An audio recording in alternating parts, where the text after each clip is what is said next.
Hello, Internet, and welcome to Red Jenny. We are back, baby, and super excited to be here after a little bit of a hiatus. We've been off for a few weeks now. We're gonna jump back into it best we can today. We're playing the Dragon Age TTRPG.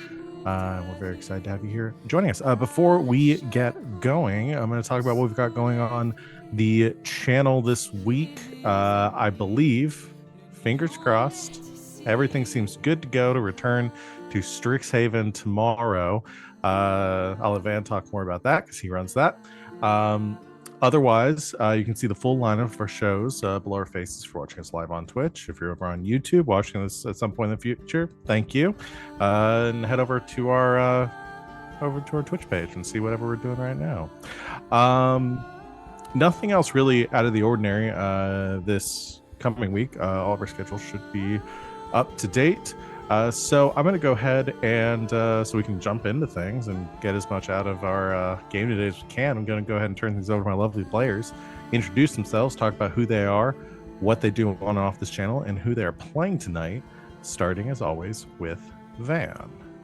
Hi everybody, I'm Van. You can find me on the internet at Van but Wilder, pretty much wherever you can find people on the internet. Mostly I am hanging out in the Discord and streaming on Twitch, hopefully starting this week again a few times a week. The cat just made a really weird sound. Just trying to make sure she wasn't like choking herself. What are you doing? I stream on Twitch several times a week. Hopefully, I'm thinking tomorrow we're going to be back for the Queer Chronicles of the Strixhaven Quartet, in which Damien has just accidentally teleported the party into the snow about 200 miles north of where they were trying to go, and I have something crazy planned that I'm very excited about. And then I'm also on twitch.tv/hackrecklessly on Sunday nights, playing Dungeons & Dragons. And tonight, I am playing Venehn, who is an elven marksman ranger and desperately wants to know, would you rather have a vertical mouth or a horizontal butt crack? I came up with the answer way too fast in my head. I'm picking vertical mouth because Venehn would pick it because it would be cool and he would be like a monster. And I'm picking it because I would get incredibly TikTok famous if I had a vertical mouth. Yep, that's me. Hello. I'm Christina Sid. You can find me on the internet, like Rick said, mainly here. I'm here Mondays, Tuesdays, and Saturdays. But this evening, I will be playing Yasmera.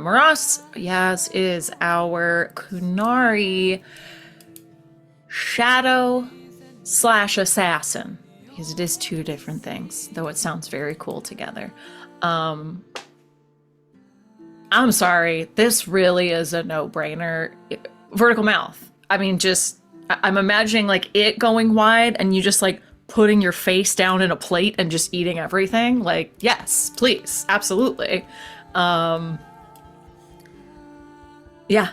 I believe Yaz is also correct in saying that's the right answer. So I think we both say that. Absolutely. Yeah, easy peasy. No other answer. I guess it's my turn. Sup, y'all? It's me, Wally, your favorite non-biased best friend on the internet. You can find me over on the social medias at WALLE132, just like the cute little Disney robot. Find me here Monday and Tuesdays, regularly playing these games with these wonderful people. You could also find me coming soon to your local podcast at Eatery, R&D with Cap and Wally, a nice little podcast that I'm doing. Come check that out. First episode probably be out by the end of this week. Notice how high my voice gets, because I am not confident in that. But that's where you can find me. Tonight, though, I am playing Garas, our elven bard duelist Grey Warden, who, and this is my answer and Garrus's answer. What I am saying is legit what Garas would say. I would rather have a vertical mouth because my ass is too good looking to have horizontal butt cheeks. That's it. I have an amazing ass, and it will look weird if it was horizontal. I'm just saying. I'm thrown off I'm that just so saying. far everyone was way more upset by the cheese or ground meat question than this one. It's a texture thing. Texture thing. Yeah. Yeah. Body Yeah, horror. quick- I got nothing problem with body horror. There's something about the horizontal butt crack though that is really, it's really messing with me. Mhm. There's something. Chad is asking, would having a vertical mouth make your jaw easier or harder to break? I would think it would be harder because Your you mouth have could the move. muscle tendons are now here, and like they have the stronger tendons are now here. So your mouth isn't But there's going also like more this. points of articulation now. That is 'cause- also true. I guess. Unless, Well, like, that's another unless you question. can Would you still have like open two your mouth- mandibles, or would That's you what have I'm like? thinking about. Would you have yeah. like one stationary? You know, like would I one was half of your mouth literally be just stationary? thinking, turn everything in your Turn it. mouth this way. I no, I myself, Like your I chin's was- still here, everything I else was- is just I this just went was- whoop. I was thinking of the vampires in Blade 2, where their mouths were like this, and they just open up, and your whole entire like jawline is right there, opening up along with it, but your mouth is just like vertical. I That's think where you I get went to with it. choose. Oh yeah, Let's- the mind just I goes think whoop, Let's I guess that's and me. I talk like this now. Yeah, Sita, go ahead. So let's get through this. Hi internet and hi mom. It's me, it's Sita. You can find me in most places on the internet at Mr. Wilt, or you can check out my Instagram at john.sita, where I put lots of lovely pictures of food. But in general, you just find me here playing this lovely game with these lovely people every Monday, and lurking around in the Discord channels. So find us there. Tonight, I am playing Ziggy, Zygmunt Anharad, the Dwarven Grey Warden Guardian Berserker. And I, man, Who else I are you really- playing, by the way? Yeah, who else are you playing? Well, there's a chance that I might be recusing the role. Recusing? No, what's Surprising. the Reprising. reprising the role of one Carter, one Andros Philippe Steele de Cartier. But who knows? I also don't know, because I don't know what to do with this question really at all. I mean, it's vertical mouth, because the horizontal butt thing is just messing with me. Although I think Ziggy might go with the horizontal butt just to mess with other people. Oh, it's me. Hi. I'm Val. Yada yada, Kraken's Crown here, run games. I do run Hearts of Stone on Saturdays. Join us for that. This question has me thrown through such a loop because I keep going back and forth. It seemed like vertical mouth was the answer. I don't know why horizontal. I'm with you, Sita. I don't know why horizontal butt makes me so uncomfortable, but it just does. Are my As it legs should. still in the same spot? Yep. Okay. Yeah, How and does that just work? feels less comfortable. That just feels How- uncomfortable. because does your that your work, butt though? becomes a mouth, bruh. Yeah. Like literally, Yeah. it's just I like just you don't turn know- your butt, and I don't know hate how it. That Don't like wor- it. Like, I need to know the anatomy of this. If somebody can Mhm. if some like No, you don't. You don't. I want do. anatomy that. You don't. I Want do. that. doctor can explain to me how this would work, please do. I It's guess just your butt cheeks. Your butt cheeks would just But your turn butt like cheeks are this, also and then your everything thighs, else would though. remain the same. they specifically form like that around the muscle that Yeah. is there that articulates. So like if that's all turned sideways, why? What made it that way? Unless how did I get that unless way? we're thinking of it a way where your butt cheeks get turned like horizontal, it's more of a like, okay, like all the muscles and everything are where they're supposed to be, but you have an extra layer of fat now that goes over your gluteus that is, instead of it horizontal, Like a- Y'all instead are of vertical, overthinking this. horizontal. When you squat now, your butt cheeks squish together and it makes it look like they're puckering up I for a don't like kiss. that. I don't I'm sorry. like that. That's just how it That's is. gonna Correct. that's gonna That's just turn- how it is now. that's So gonna turn that's farts- why horizontal butt cheeks Yeah. is incorrect. Yeah, because it also, you know what that means? That means when you fart, it's no longer gonna be it's gonna be a, and that is something I cannot hide. Different sound. Yeah. Mm. I can't hide that. You can't hide that kind of part. If Now, if horizontal people butt gave me had- 2 extra legs, then I might go for that. You would be a But centaur. yeah, well, I or feel spider. like if people I don't know. had vertical mouths and horizontal butt cracks, they'd be better for human centipedes. Yeah, they would. No, you're absolutely right. That's They 100% would. very true. I think Yeah. they'd be best if it was horizontal and horizontal. Then it kind of locks in. No, it's the interlocking Better. thing. It's Yeah. interlocking things better. Yeah. Anyway, I'm gonna go with the group and say horizontal mouth, vertical mouth, because that does seem cool to have the articulated Cool, right? Like alien. jaw. Yeah. Alien. Yeah, I like that. Chat's calling it Anyway. the arbiter mouth, and I like that. Yeah, the arbiter. I mean, that's what I'm imagining is I like like the that arbiter a from lot. Halo. Van, did you think this question was gonna run away that long? Yes, That was very Yeah. successful. because I can't pose things like this to you guys without you trying to break them down and figure out how they work. Yeah. Van, did you answer? You said. I said vertical mouth. Yeah, that's you what started I out was- with vertical you mouth. said mouth. Because Okay. Venehn would be like a freaking dragon monster, and I would be TikTok famous. Yeah. Yeah. I do really like these questions. I just want to add, I like having these questions before stream because it gets my brain working in a way Yeah, that it's like a critical makes me thinking exercise. Yeah. Yeah. So You're thank welcome. you. Anyway, that's our stream today, y'all. I used thanks for to, joining us. when I taught, Thank you I for used showing to- up for Please critical please post what you would prefer. in It the really works Discord. though. I used to do this when I would teach. Instead of putting up like a quiz or something for the beginning of class, I would just put up like a random question, like "Would you rather do this?" or like "If you could have $1 billion, what's the first thing you would?" If you had $1 billion, what's the second thing you would do with it? Is the favorite Yeah. question amongst all my students. You gotta think What about what that. we need to do is somebody needs to make a list of all the questions that have been asked and all the answers that were given. And before the last episode, I'm going to give a pop quiz to everybody, and everybody's going to answer the questions again. We're going to see if anybody's answers have Have changed. changed. Yeah. So Well, I'm be glad to fun. facilitate your brain That would- functions. That would honestly be pretty easy to accomplish too. It's not like trying to find a We just watched random the moment fir- in the middle. Yeah, just yeah, watch you it. just watch the first Yeah. 10 minutes of every episode. So yeah. Anyway, let's go ahead and get started, y'all. I have to center myself again. Previously on Red Jenny. The crew defeated an abomination. Meyerfield threw them a potluck. Ziggy confessed to hearing the calling. Venehn found Felrin at Canley Hold. Carter came back from the dead. And the group demanded answers from Minetto, Archmage of the Broken Circle.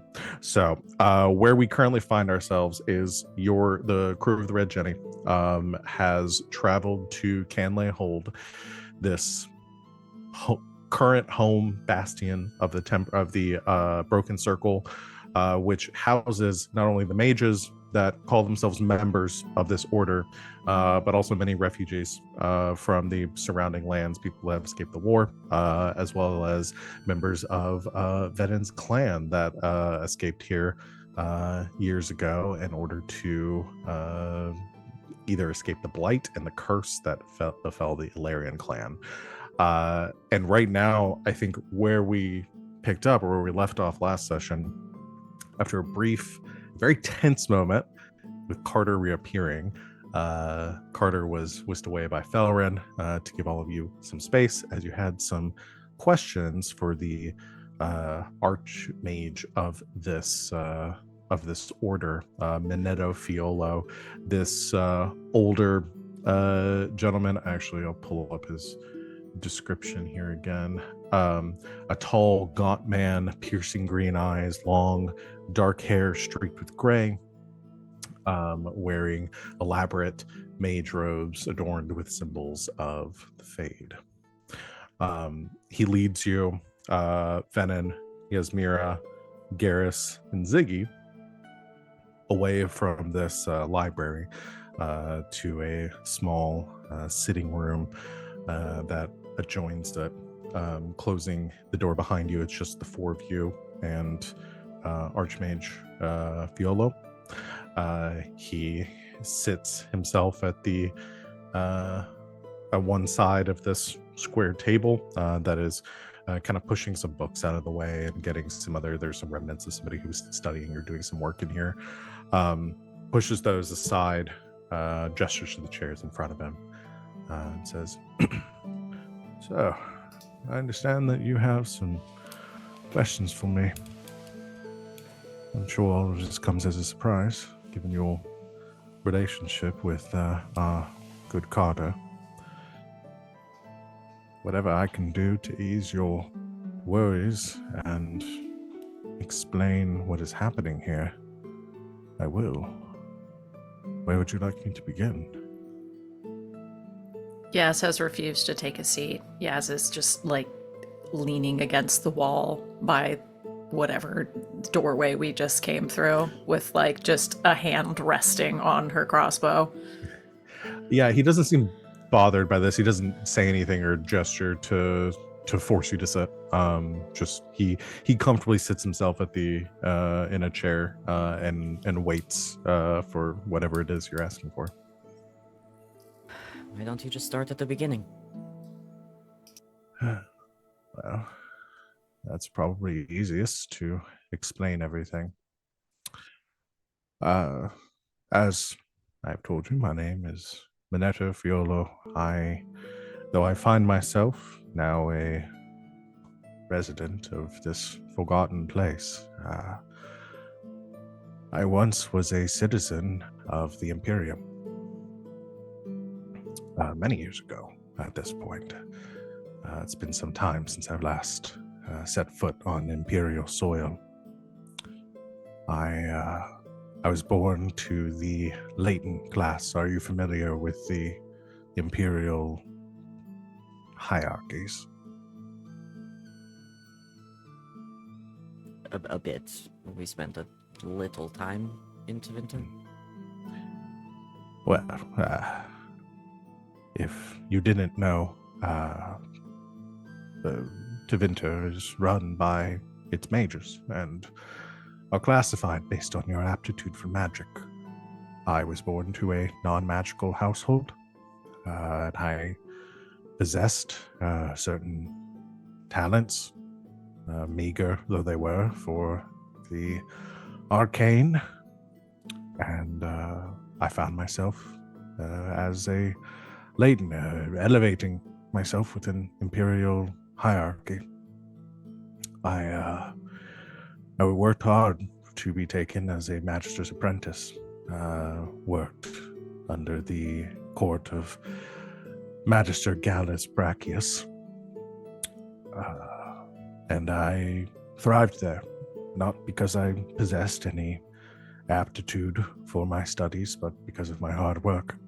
Many of my colleagues there had been born to long dynasties of mages, and I think at this point, Yasmera is going to like whack her horns against the back wall where she's leaning and go, "With all due respect, we didn't ask for your bloody life story. How the fuck did you do this?" Very well. It's difficult to explain without understanding where I come from. I'll get to the point. I despised the Imperium and its magocracy. No matter how hard I worked, I could only climb so high due to my low birth. I began to gather others like myself, Leighton, as well as the arisen from the Soparati, as well as slaves who held magical talents, trained them as mages, and presented them to the magisters as show that bloodlines did not determine one's value. I was banished from the Imperium as a result, branded a heretic. My pupils executed. And I found myself wandering outside of the Imperium, from Ferelden to Antiva to Orlais, seeking secrets of magic to free oppressed mages, both from the Imperium and by the Chantry. I'm sure you're aware that mages held within your own lands fare no better than those to the north. So I began to take in any I could that were branded as apostates, but many among the southern lands here, due to hiding their powers, have undergone what you refer to as becoming abominations. A terrible thing to befall any mage. So I sought out, began to theorize on whether one could return from that state, whether one was truly lost after undergoing that transformation. I felt that if I could do this, and accomplish this, that I could prove that the Chantry's ways were wrong, as I tried to do in Tevinter, and find a place for myself and my students here. To your question as to the nature of this, I trust that none of you have an education in magecraft. No. I'll do my best to explain this the best I can. My theory, which is supported by many enterprising scholars over the centuries, is that demons themselves, though classified differently, are merely spirits. Corrupted, twisted from their original purpose, but spirits nonetheless. And as mages, we command and control spirits with relative ease. It takes discipline, understanding, but it's not unheard of. Yet applying those same principles to demons and their kind is something largely taboo amongst mage kind. I theorized and found studies to support that the same could be done with demons. And perhaps one possessed by such a malevolent entity could be freed. Possession is still a complex thing, though one might be able to apply these principles to control a demon, removing one, untying it from a physical essence, still prove challenging. It's a complex thing. Essentially, the way it works, a person's own connection to the Fade creates a bridge, allowing a spirit, a demon, to control the body. Mages who are unable to monitor their connection to the Fade fall prey to this. Most living beings have a connection to the Fade, with the exception of some dwarves, for instance. But with a mage, that connection, that bridge is wider, more easily traversable. And we are trained in keeping it regulated, closing off the bridge when needed to prevent this sort of thing from happening. And that's how that's how an abomination is made. Not properly trained, and don't know how to regulate their flow, the demon takes control, drawn to them like a moth. I theorized that using spirit magic, one could force the demon back along that bridge into the Fade, allowing that mage to once again assert control with the proper training. I gathered writings from several prominent mages across the ages, Zavarius, Herodon, Valerius, Maildon, Livius Althar. Who was our lady that we have the thing for? Andrala, the Litany of Andrala, who I believe herself, she was a chantry scholar with some magical ability. But yes, it's not one of the ones he mentioned. What about Andrala? Another prominent figure. My Andrala studies are accessible and to the point that I looked at applicable to my studies. Too much of her rhetoric was anchored in the philosophy of the chantry. I used minimal of her theories in my studies, but the same principle applies. I trust you're familiar with her and her practices. Fairly.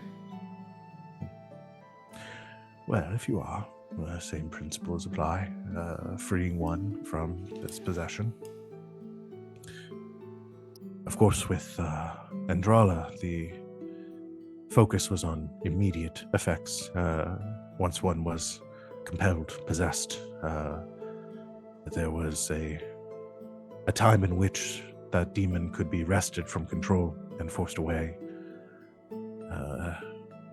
But prolonged exposure weakened the effects of her incantations and her craft. The mages I was dealing with, the abominations that I sought to aid, this would be a difficult endeavor, but many of them might have been possessed for days, months, years, even. So, I utilized the principles of different magical disciplines. Primarily, my studies in spirit magic and the small exposure I'd had to blood magic living within the Imperium. I developed a ritual by which, after the abomination is captured and subdued,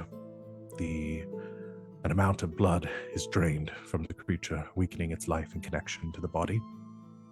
Principles of blood magic in application there. Then the creation of 7 binding glyphs formed in eccentric circles, and the possessed entity is bound at the center. The eccentric nature of the circles creates a destabilizing force, a pull on the entity within the body, binding it to fixed points in several directions. The spirit is then, due to it being destabilized and weakened, compelled out of the body by forcing it back into the Fade, giving the mage temporary freedom from its control. And then each of the mages is marked with a sigil, providing them from reoccurring possession while they are taught to control their abilities. So what you're doing is a bit of, instead of a full-out cure, but more of a band-aid with preventive medicine. It's a cure. It's a cure in that any mage study is a cure from becoming an abomination once they... The problem is, after they are freed, they're in the same position they were before. Power with no control.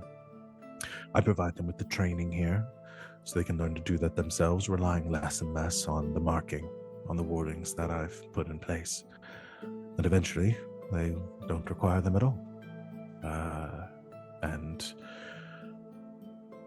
Assuming they are careful in their use of the arcane, that they will not see the same fate befall them. But of course, we hold those risks as any practitioner of the arcane. Your Carter is an example. As a skilled mage, even before coming here, and fell prey to the risks that we all take upon ourselves in the pursuit of maidcraft. Speaking of Carter, how did you come across him? That's the same way that I've come across many of my students here.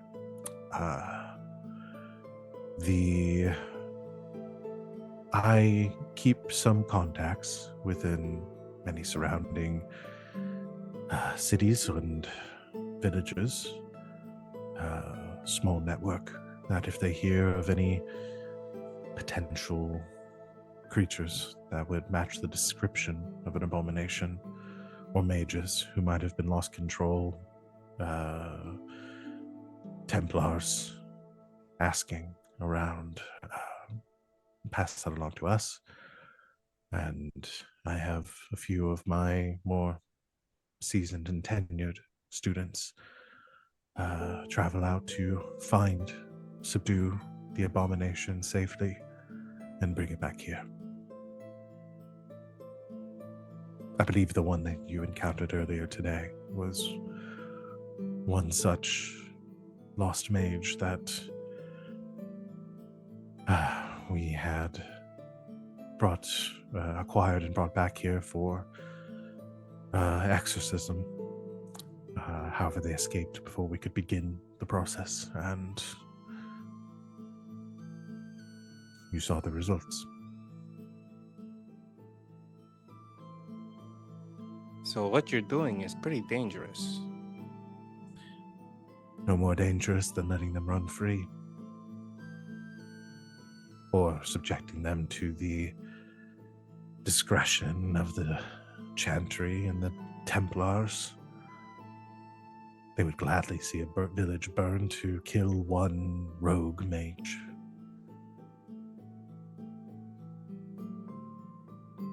It was an unfortunate event, and one that I hope to compensate the people of Meyerfield for. But the work we do here is still good.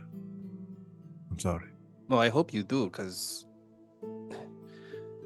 not saying what you're doing is bad. I mean, you're offering a good service. But when things go wrong, it looks like they go wrong really fast. The abomination would have just wreaked havoc on some other village. It's not as if leaving them out in the wild is better. It's true.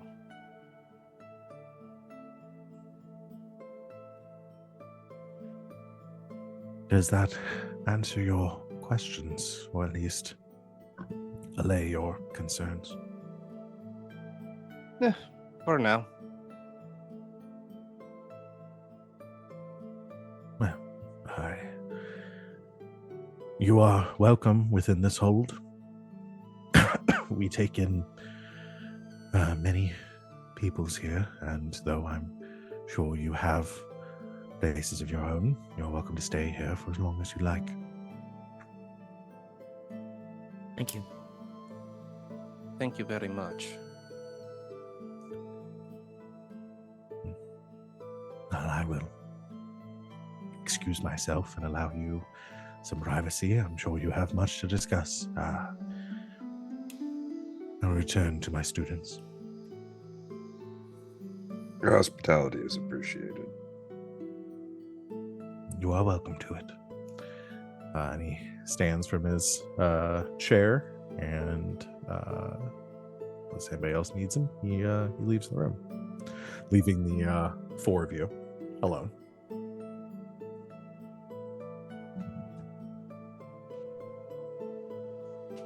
Talking to mages always makes me feel so stupid. I know. Everything he was saying, like 25% of that I got. But the 25% I understood, it makes sense. It does. I need to see it. But the process, or Yes. Sorry, it sounds too fucking good to be true. I mean, it's not like it doesn't have its drawbacks, and it's long learning curve, but I don't disagree with you. Yeah, it sounds great, but my gut is just doesn't sit right with this, and I don't know why. So I need to see something to set my gut right. Then we might be waiting around here for a long while for another abomination to show up. So what should we do? Should we continue with being good guests until something happens? I'm going to talk to Felrin.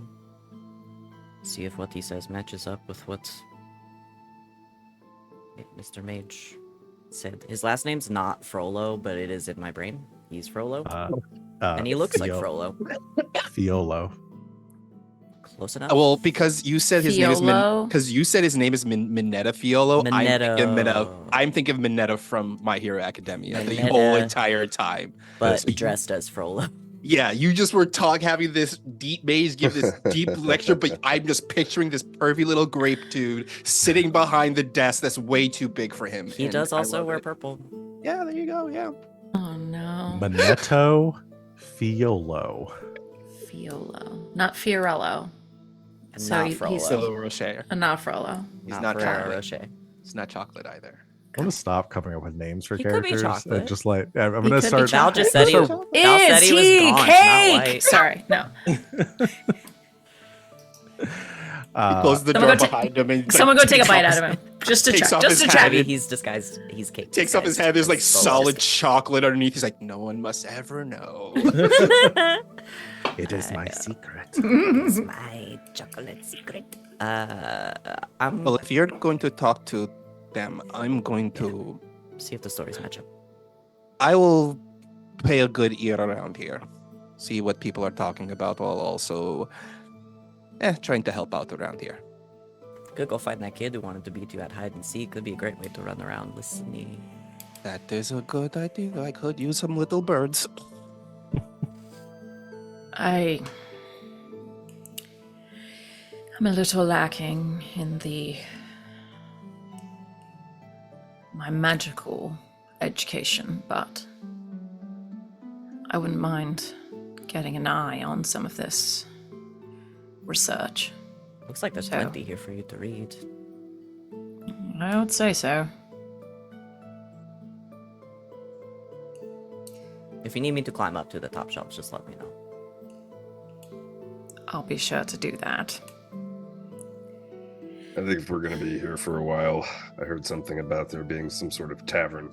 I'm probably going to be there. Fair enough. Meet up later Sure. for dinner. Got it. Hands in. Hands in. What do Looks we say alright. on hands in? Is it something really stupid?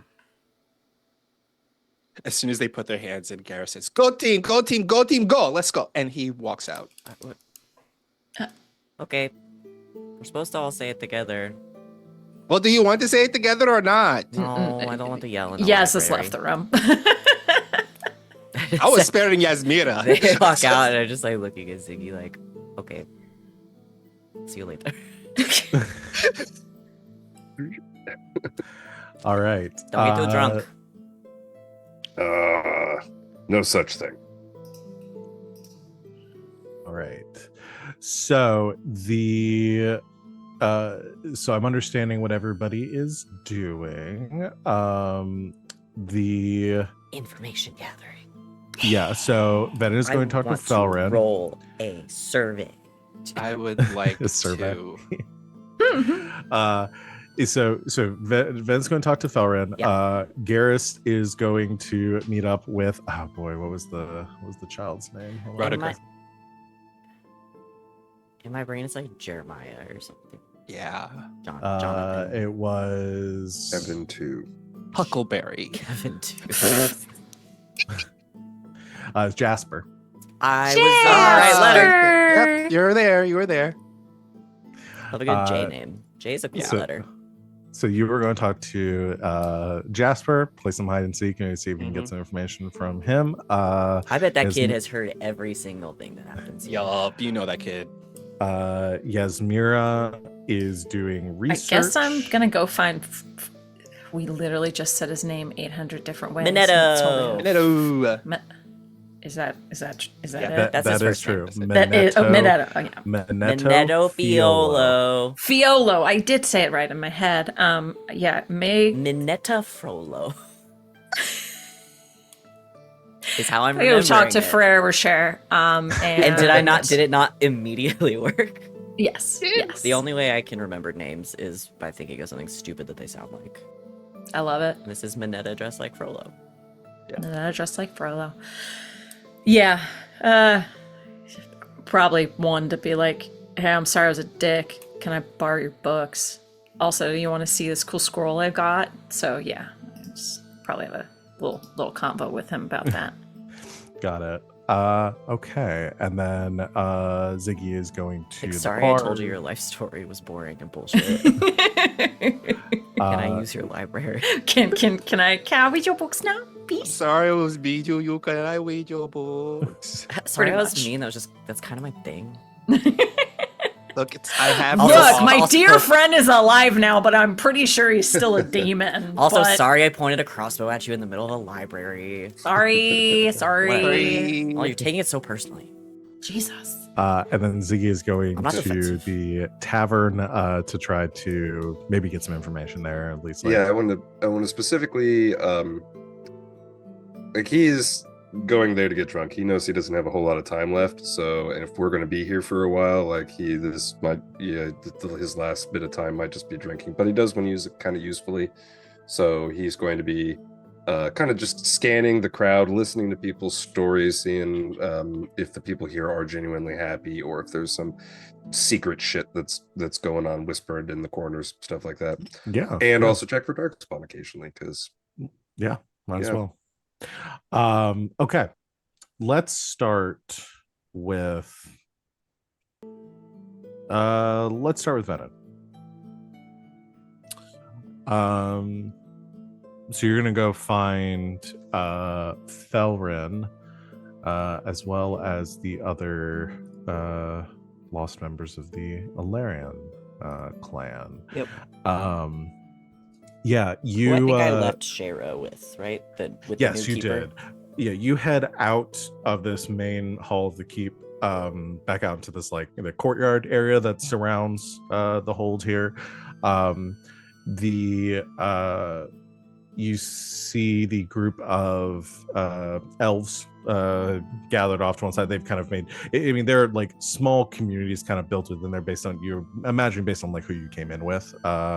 Little encampments that have been like built out into like small homes from stone salvaged from the buildings, for some of like the decayed structures inside this hold, as well as, you know, wood and stuff. So again, it's a little kind of like shantytown area, and you can see it like it kind of looks like it depends on like how long people have been here for. Some people still living in like tents, other people that are living in like more buildings. But yeah, you see Shara is still over speaking with a few members of the clan. I mentioned before one of them, Alara, seems to have taken the role of speaker for them based on what you've seen. She is Alara, or is kind of like, I guess not technically speaker because she's not a mage, but has taken on kind of a form of leadership based on what you've gathered. She's speaking with Shara, and yeah, you see Felrin is kind of like waiting out on the steps, like between there and the clan, as you exit, and looks over, sees you, gives a wave, and approaches, and says, "Hi, Venehn. Hi. I hope your conversation with Minetto was productive. Things seem to get a bit aggressive in there." They can be that way. Nobody stabbed him, if that's what they're asking. I certainly hope not.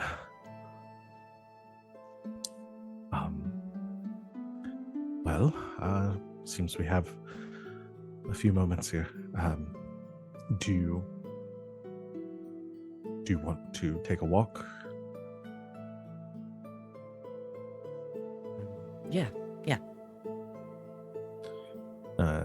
He begins to kind of walk, leading you like around the courtyard. And as you two of you walk, he says, "So,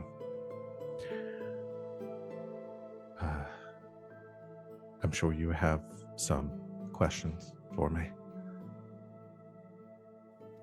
How long have you been here?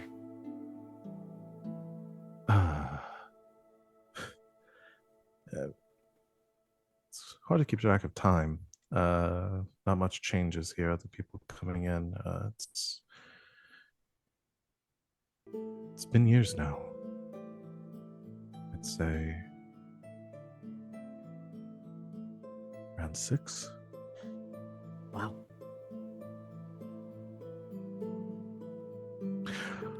That was before the others were here too. So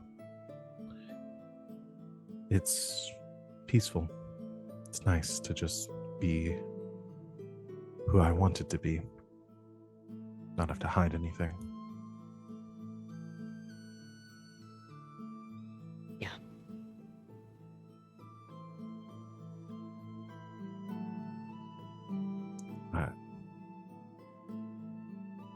I'm going to do my best not to keep apologizing for everything that happened, but I am sorry. It's not your fault. And that's what Minetto keeps telling me. It's still hard not to feel that way. I know the feeling. It's a symptom of a bigger problem. It seems you've done well for yourself, though. Way Shara says it, you've got quite a little operation in Valrio. It was much nicer, so very recently. Says you own a bar. Had an entire winery. Fucked over the wrong people. But we're getting back on our feet. None of that surprises me. Like a cat.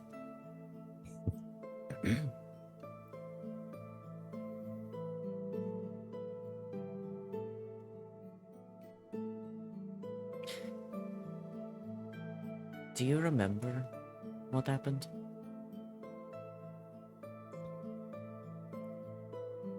Some of it.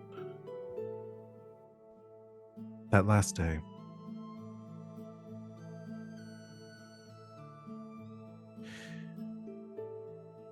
It was like a nightmare that I woke up from inside a dream. I was there in the forest. Something was wrong. I felt something terrible begin to happen. I remember the heat. And then it was like I woke up. And things were different. Everyone was fine. You were there. All of our friends, family. And everyone accepted me for who I was. They told me I didn't have to leave. I lived in that dream for a long time.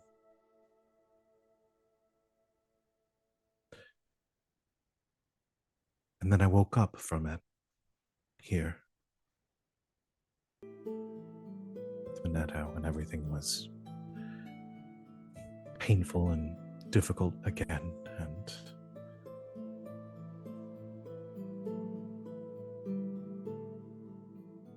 all I wanted to do was to go home and make sure that I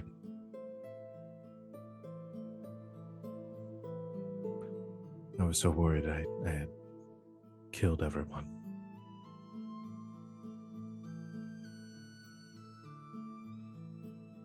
But I had to stay.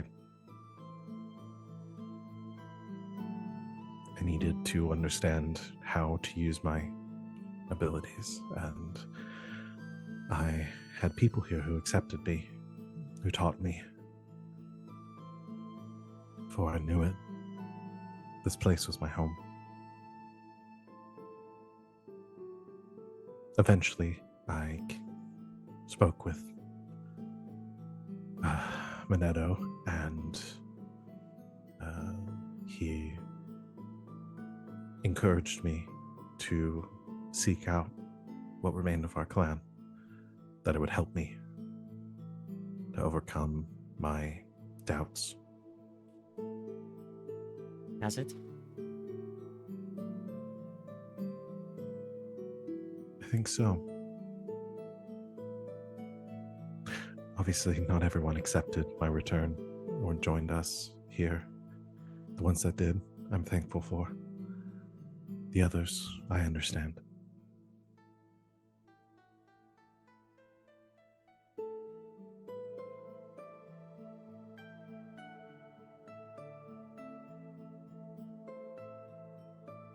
Do you understand all this? Whatever it is Mineto's doing? Do I understand all of it? I'm probably a few decades away from that, but the basic premise and what we're trying to accomplish, yes. Do you trust it?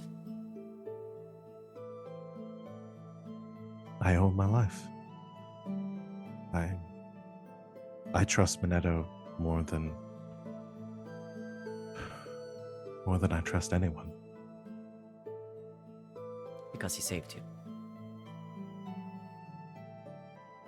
And gave me a home.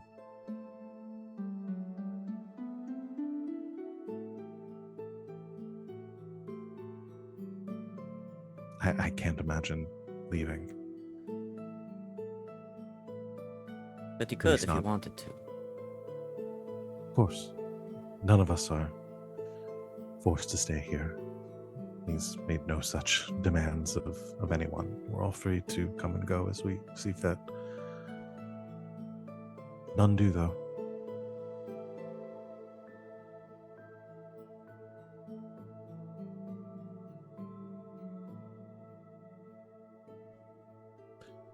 It's just that hero worship is a hell of a thing.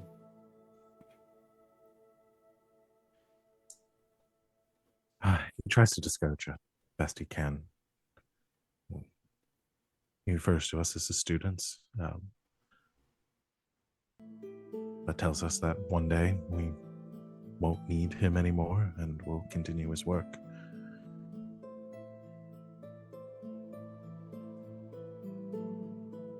I hope that it doesn't take that long.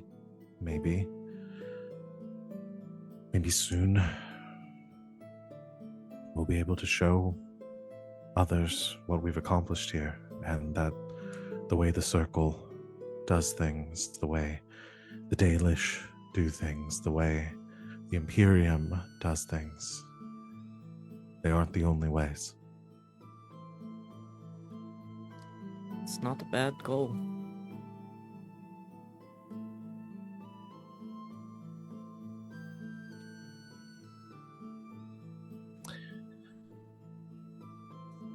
What about you? You brought Shayra here, and you traveled all this way. What is it you were Shayra hoping brought to me find? here. She was going to come by herself. I'm glad you accompanied her. Yeah, me too. Missed She you both. was one of the most vocal about not trusting me when I returned, and not wanting anyone to come here. She's smart. She is. And She was right. I mean, it was too good to be true. It is too good to be true. I would have done the same thing if I was in her position.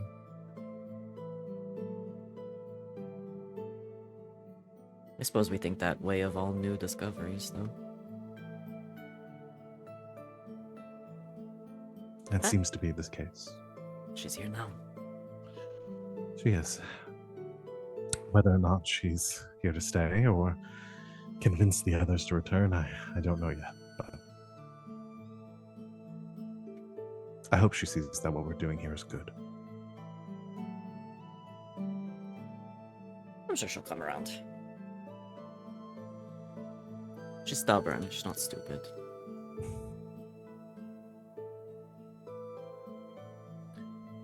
Well, I suppose you might want to reacquaint yourselves with the others who are here. They're very curious about you being here and where you've been. They're not going to like where I've been. Let me ask you one more thing. Does a name like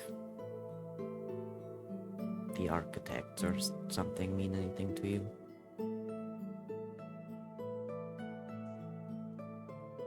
Have you ever heard Benedetto use that term? I can't say I have. Okay. Is that something I should look into? No, just a loose thread I'm trying to tie up.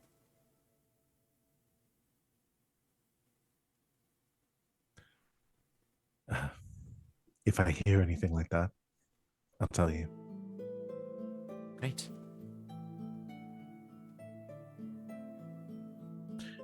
Come on. I'll reintroduce you to the others. Not that I look that much different. Look more different than you, I think, realize. Do you think? Yeah, I think you've gotten taller. That's the only one that's not true. He kind of claps you on the back, laughs a bit. There's that sense of like familiarity, pulling from a memory the last time you were with Valren, hearing him laugh, even though that was few and far between, brings back old memories. And yeah, you head over to the others of your clan. We'll cut away from there, and if there's anyone you want to speak with, there's a group of them that you can talk to. The most prominent ones, Alara, who is the sort of appointed leader.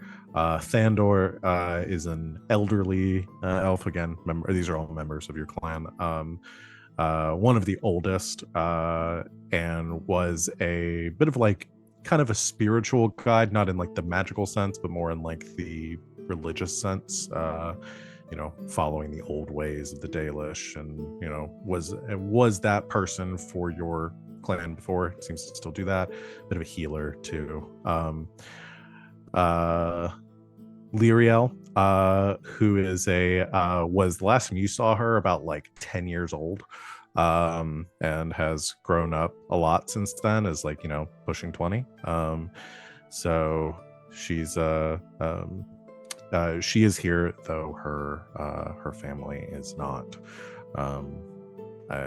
You can probably intuit, or you're informed at some point, that they died during the Darkspawn attack. And then let's see, Kael, Kael, one of the kind of like warriors of your clan. He's like pushing like 30 at this point. He is a close companion to Alara, and kind of like almost serves as like her bodyguard, though she seems to kind of push against that. It's not really necessary. So if there's anything you want to ask, questions of any of them, we can come back to that if you want to have conversations with them. But Felrin brings you back that way.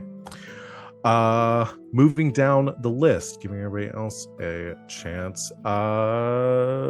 Garas, Yeah. you want to go talk to Jasper? Yeah, I'm gonna go talk to Jasper. Yeah, you find Jasper off to there's a whole section of this outer courtyard that is like dedicated for like gardening. There's like tilled land seems difficult in here. It's pretty rocky earth, but they've like created like planters, little like suspended like like I mean planters, can't think of a better word, that they've put up, growing some crops and stuff there. There are a couple like platforms here where they brought in earth from outside and are like tilling and growing there too. So there's this whole area here where they've created this and there are people tending to it and kind of working on it. Jasper is in kind of getting in the way, like darting in and out. He runs over and like tries to grab a small like a piece of fruit from one of the farmers that's tending to this, and they kind of smack his hand away and say it's like, no, not until dinner. And he complains and kind of runs off, and then kind of like runs straight into you and says, oh, hi, it's you. You ready to play?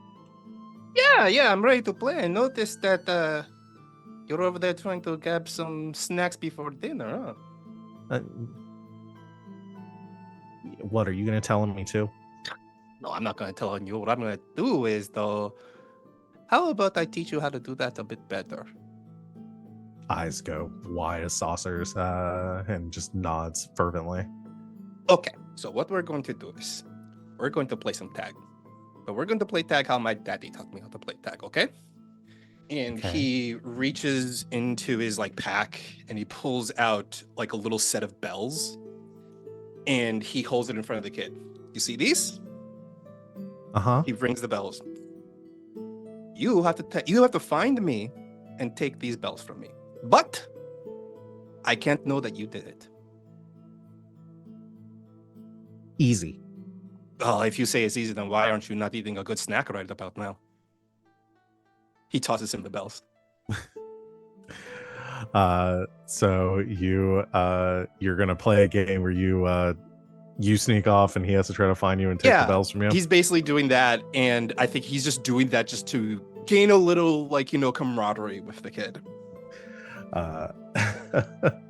Sorry, in my head now I'm going a head canon of like Garas dressed up like Kakashi, and it gets to that point where there are times where the kid, like Jasper, will probably walk into one of the eating areas where he thinks Garas is at, and really it's like just some old lady that he just like leans up next to the bells like, I can't find this guy, and it turns out it's Garas the whole time, and he walks away. There's like moments of like that, tons of it. I love it. Yeah, so the two of you play for a bit, kind of running around. What is does Garas like, do you want to cut to asking Jasper some questions, or is there anything you want to try to gather while the two of you are playing? I think what he does is he does a bit of both. Like he's kind of gathering like the social atmosphere of this place. And he's trying to see, like, while he's going around, really like leading this kid along in this game of tag, he's really just casing the place. He is walking around, looking at everybody, seeing if there's anything that is too culty. Okay. Because he gets people are happy here, but he is thinking there's a bit of a, blind happiness kind of thing, like a very cultish kind of vibe that's going on. Got it. Okay.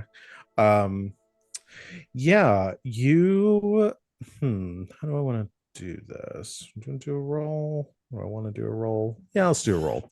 Okay. Let's do a let's do a perception. I guess, are you more trying to pick up on people's emotions and their demeanor, or are you more trying to like see and search and kind of find things? Emotions and demeanor. Okay, so we'll do perception empathy.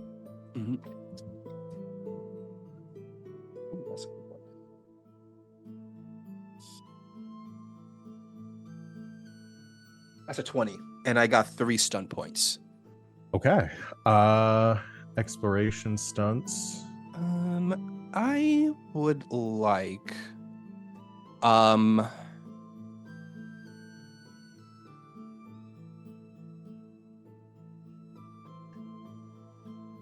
I would like to do That Makes Me Wonder.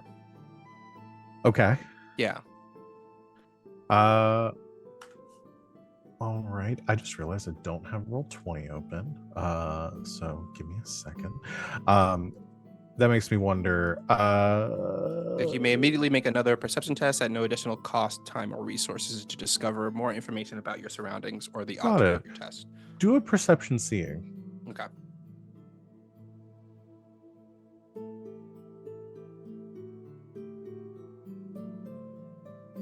That is a 15 this time. Okay. You follow just around the two of you playing, like inside, outside, kind of like running around. You are very careful. I mean, it's not that difficult to avoid Jasper. He's a kid and is learning. He's picking up on things quick. And you imagine, like, if we do this for the next few days, I'm actually gonna have to start trying. But as you are playing this game and using this as kind of cover to look around, I'm picking up on the people around you. It's everyone seems very content here. Like you said, whether you want to interpret it as culty or not, that's completely up to you. I'm just going to give you the hard facts here.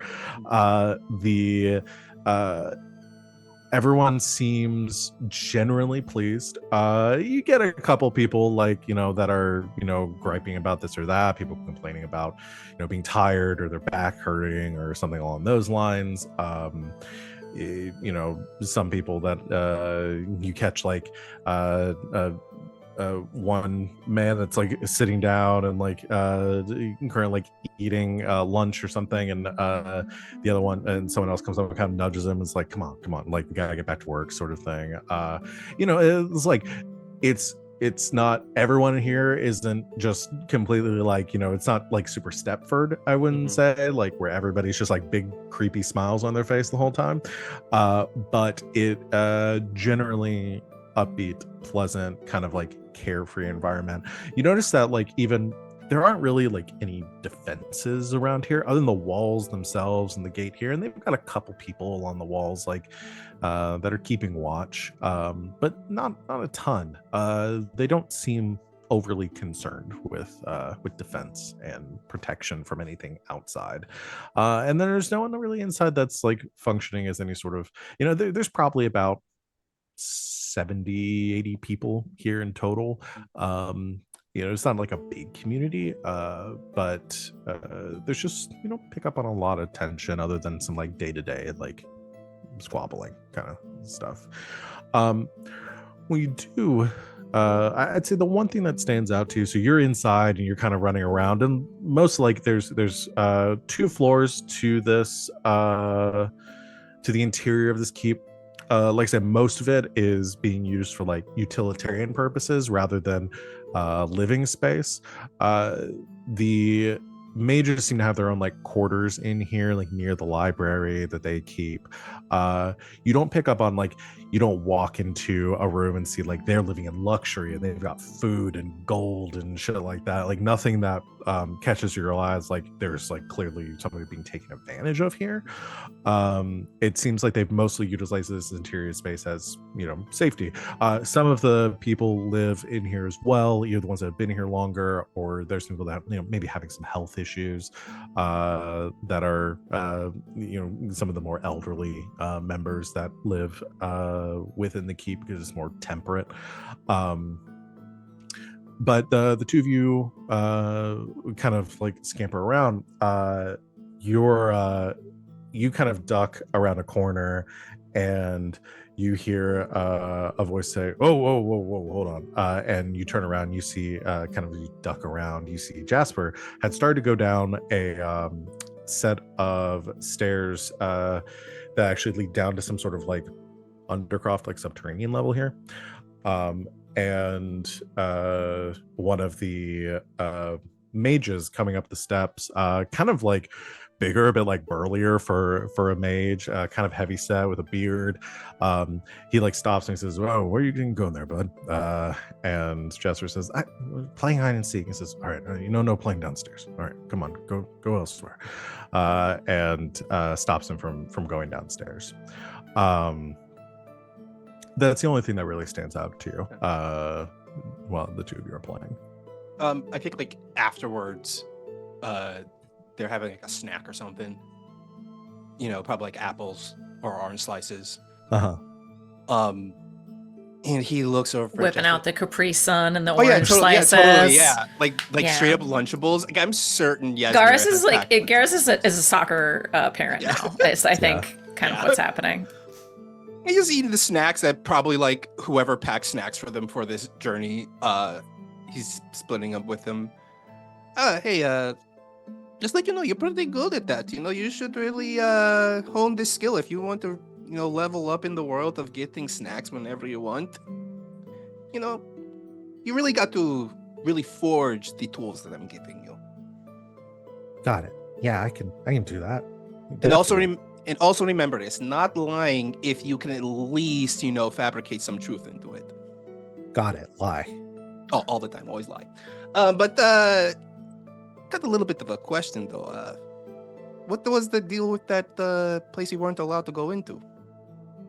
Oh, the cellar. Yeah, we're just not supposed to go down there. It's dangerous. Oh, dangerous? Yeah. Like what kind of dangerous? I don't know. I've never been down there. I mean, what do you think is down there?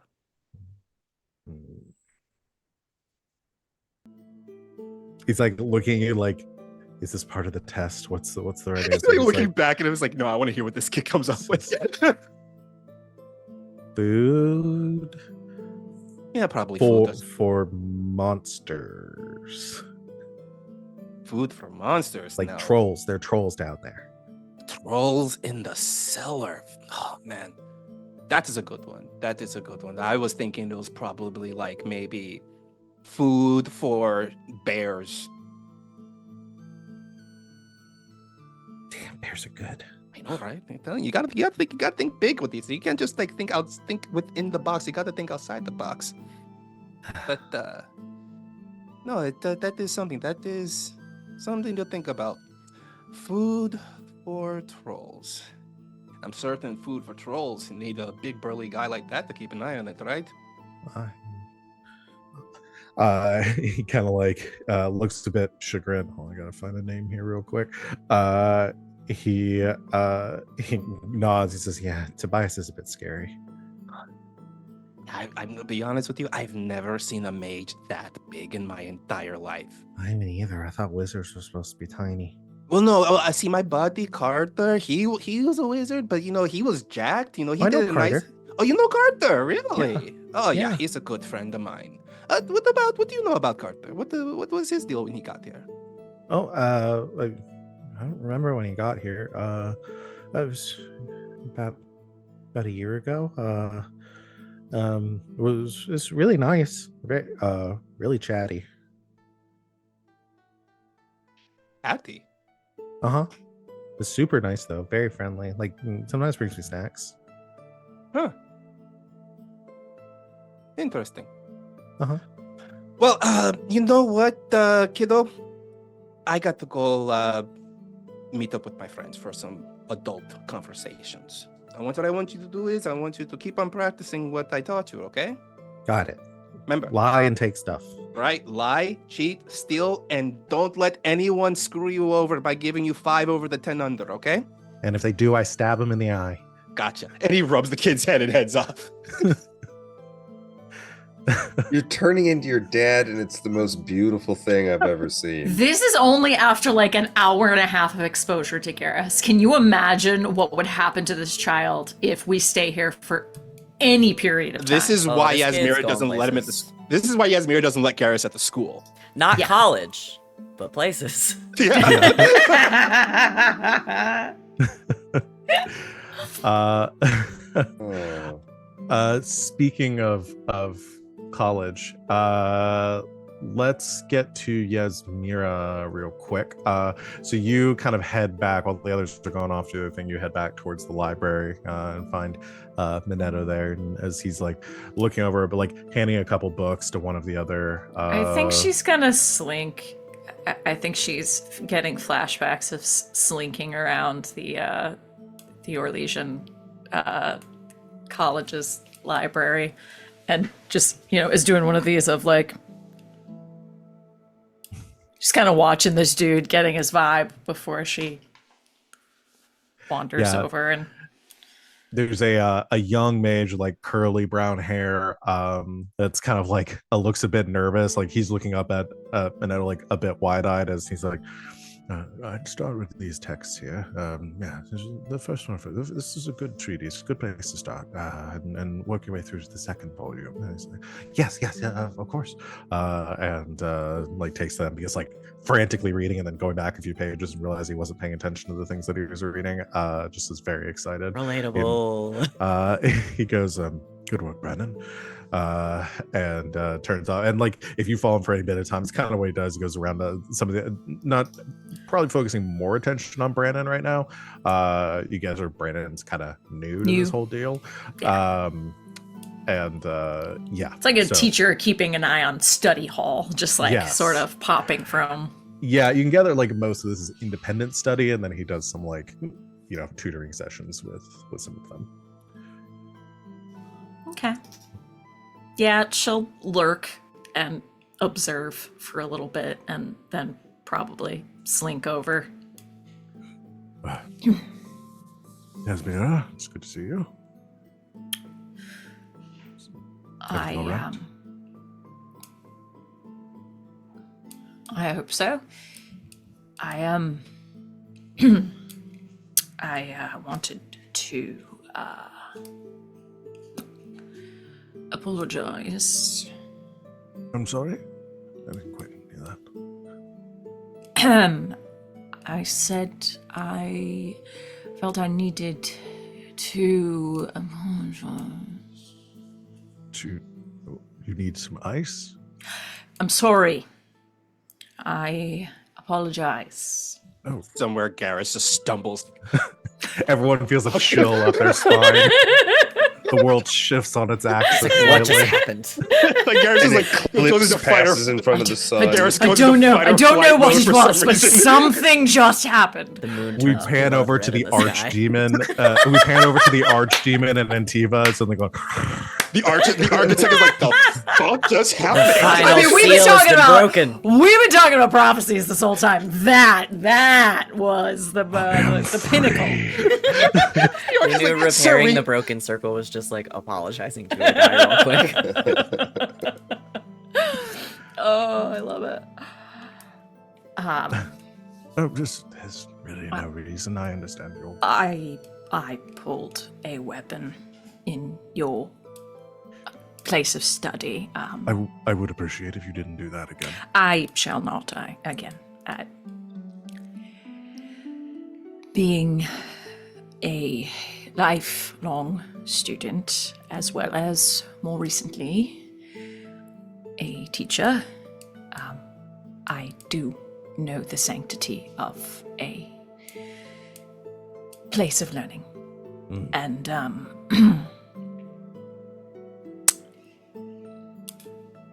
I was very much caught off guard, which is also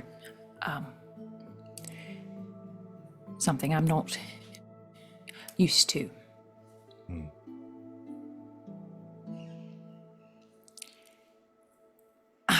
So, Well, apology accepted.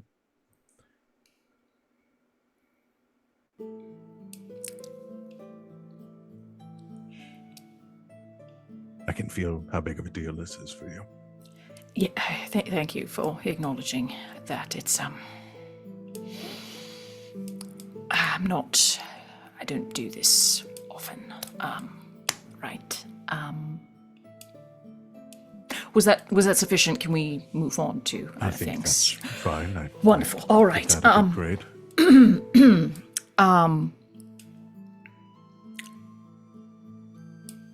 I was hoping, if it was not too much to ask, perhaps I could take a look at some of your studies surrounding this demonic cure. Of course. If that's something that interests you, I have no intention of. None of this information is secret. I wish to share our findings with any who are interested. So, of course, I can provide you with. I mean, he kind of like gestures around to the library and says, "This is everything we have here." Most of it, if not all of it, have used in various ways. You are welcome to perusing it at your leisure. As soon as your welcome has left his mouth, like you smash cut, and she just has like 18 books just like stacked in her arms. Thank He was you. hiding them behind her back the whole time. Yeah, He's like, yeah, oh, yeah. thank God. Much obliged.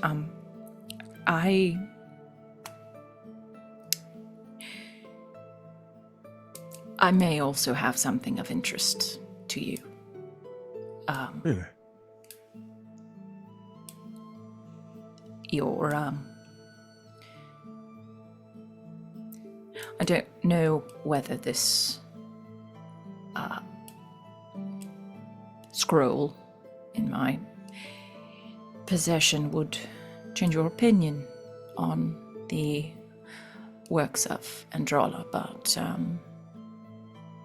it's certainly something. Do you take out the scroll to show him?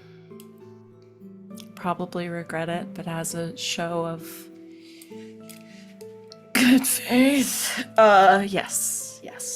She will kind of pull him off to the side and remove the very fragile scroll from her bosom. As we know, that's the only place that it is safe. You show him the scroll as he removes it from its casing and delicately unwinds the text. He reads over it and eyes going. You see, like, this is probably the first thing that's caught him off guard since you've arrived. Nods and says, "I don't even want to ask how you got your hands on this." This is actually the second time I've gotten my hands on it, oddly enough. Perhaps we'll have a drink later. Would you permit me to transcribing this, the contents of this?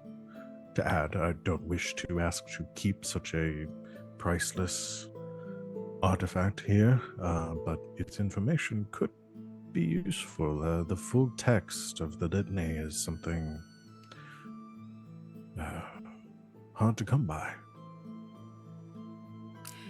As long as it is done within sight of myself.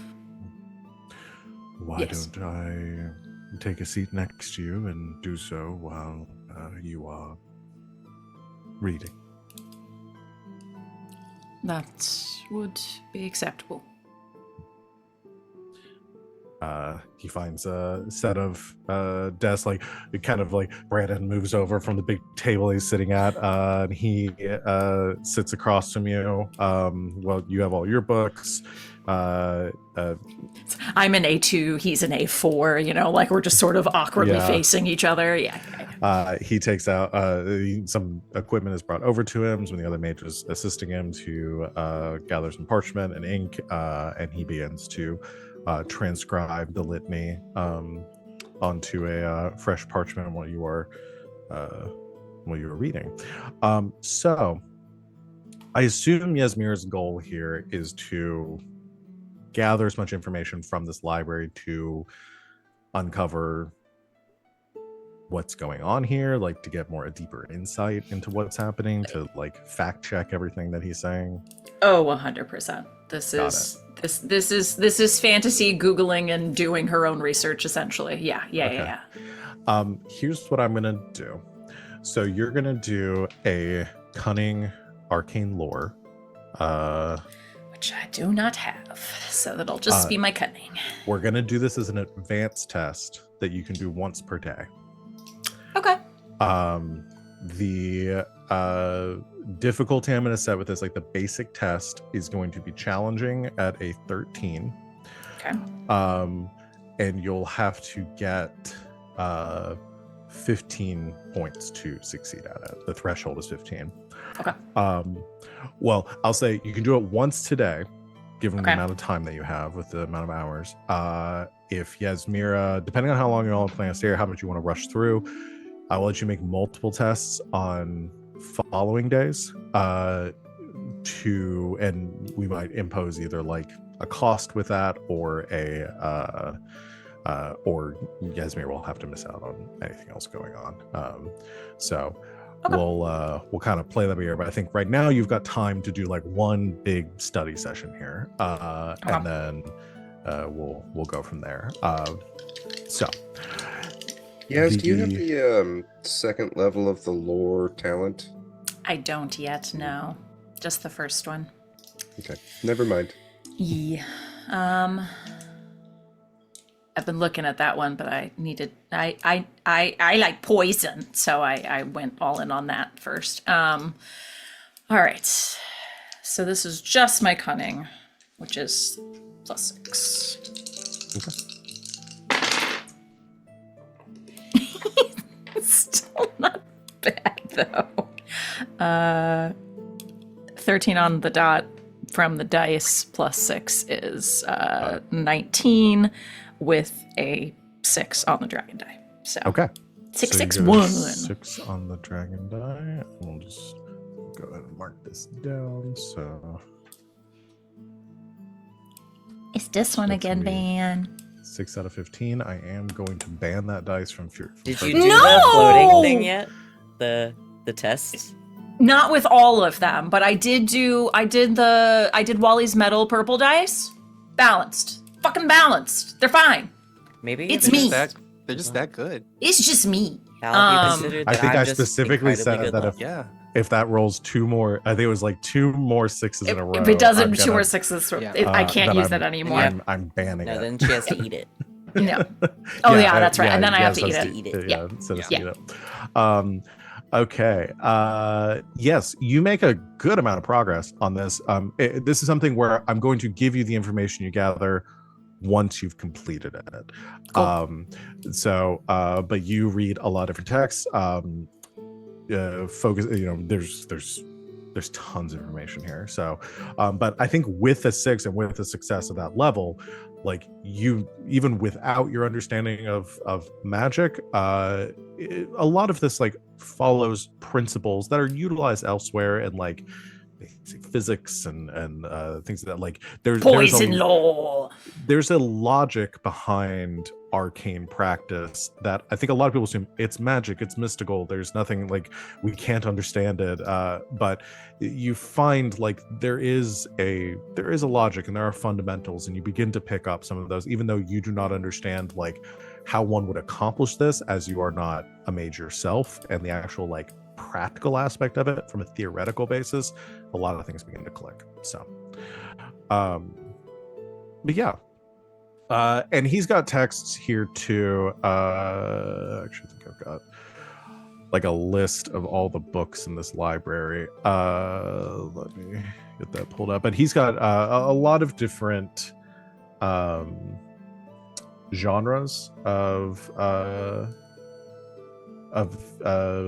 education, like tomes and stuff here. There's arcane tomes, obviously the majority. There's historical texts, cultural texts, practical guides, more like esoteric kind of works. There are things here, like I said, the arcane tomes range from all different areas of study. There are some from the Imperium that he has kept his hands on regarding blood magic.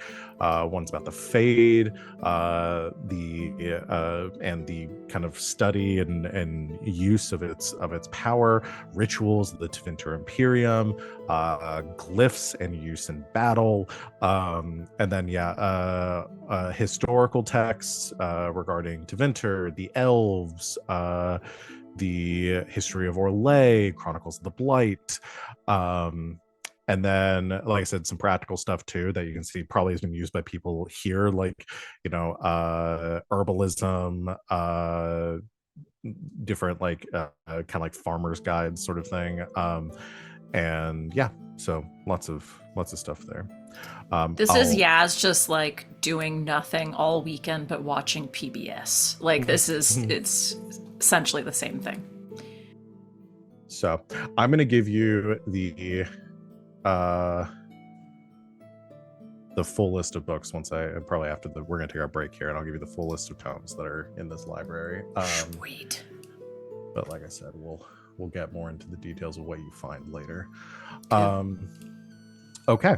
But yeah, I know we still need to do Ziggy. Let's take a break. We'll come back with that, and then y'all can convene and discuss your findings. So thank you everyone out there for watching. We will be back in a few minutes to continue our game. In the meantime, do as we're doing. Go take a break, eat a snack, whatever you need to do. And we'll be back here real soon. Until then, stay tuned. And welcome back, Internet. Thanks for hanging out with us while we took our break. We're going to go ahead and jump back into it. Lots of information gathering, lore, reconnecting going on. Last one on our list for this day's actions was Ziggy. So we're going to cut over to Ziggy at this like tavern that they've created here, which essentially, as you approach it, looks like it used to be a stable of some kind, and they have essentially like gutted it. They don't really have any they have some horses here, but definitely not enough for everyone that is here. But they have like a horse and a wagon. They've created kind of a second stable off to the side, but this area has just been gutted out to kind of create this. It's an awning kind of overhang area where they've set up some tables and a semblance of a bar. There's nobody really that's like tending bar or taking coin. Like nobody here pays for anything that they use, but there are kegs of like mismatched kegs of ale that are aligned in a row that appear to be they've gotten through trading with some of the nearby towns, some bottles of like half-drunk liquor, and then dozens of like pints and mugs and cups and stuff for everyone to use. And it's kind of like you see some of the people that have been working and kind of tending to the little bit like farmland that they have here, or just like keeping up with their little community, have congregated here towards the end of the day, pouring themselves a drink and then sitting down to have some conversation. Is it like a decent crowd? I mean, I know this is a small community, but does it seem sparse for the space? Or if you head over kind of immediately after talking with the others, there's probably about like 5 or 6 people here, but the longer that you stay, the more people start to come. And if we're kind of like cut forward to like the end of the day, sun beginning to set, there's a pretty good crowd here. I'd say like 20 or 30 people kind of gathered, a din of conversation, people laughing and talking and kind of intermixing with each other. You can see again, there are these different, like, you can easily tell the different groups of the people that have come in together, but it seems like they mingle pretty well when they are like in this place here. cool. Okay.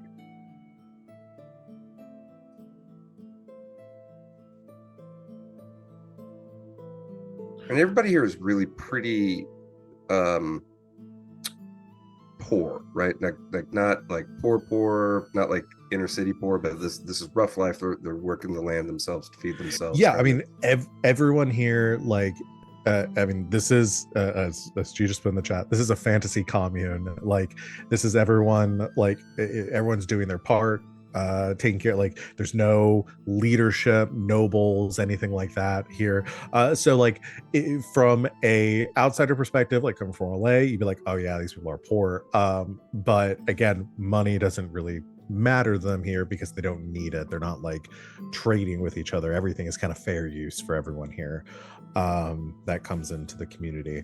But yeah, I think you would describe these people. I mean, most of these people that have come here suffered some sort of hardship before they got here. You see a lot of people with like scars or maybe missing some fingers and stuff, maybe like where definite injuries. You could probably tell based on your experience, like from a dark spawn attack or something along those lines. Some like war wounds, some like burn scars and stuff. A lot of people here seem like the type that would be down on their luck elsewhere. Okay. I think what I want to do is I want to bring like, well,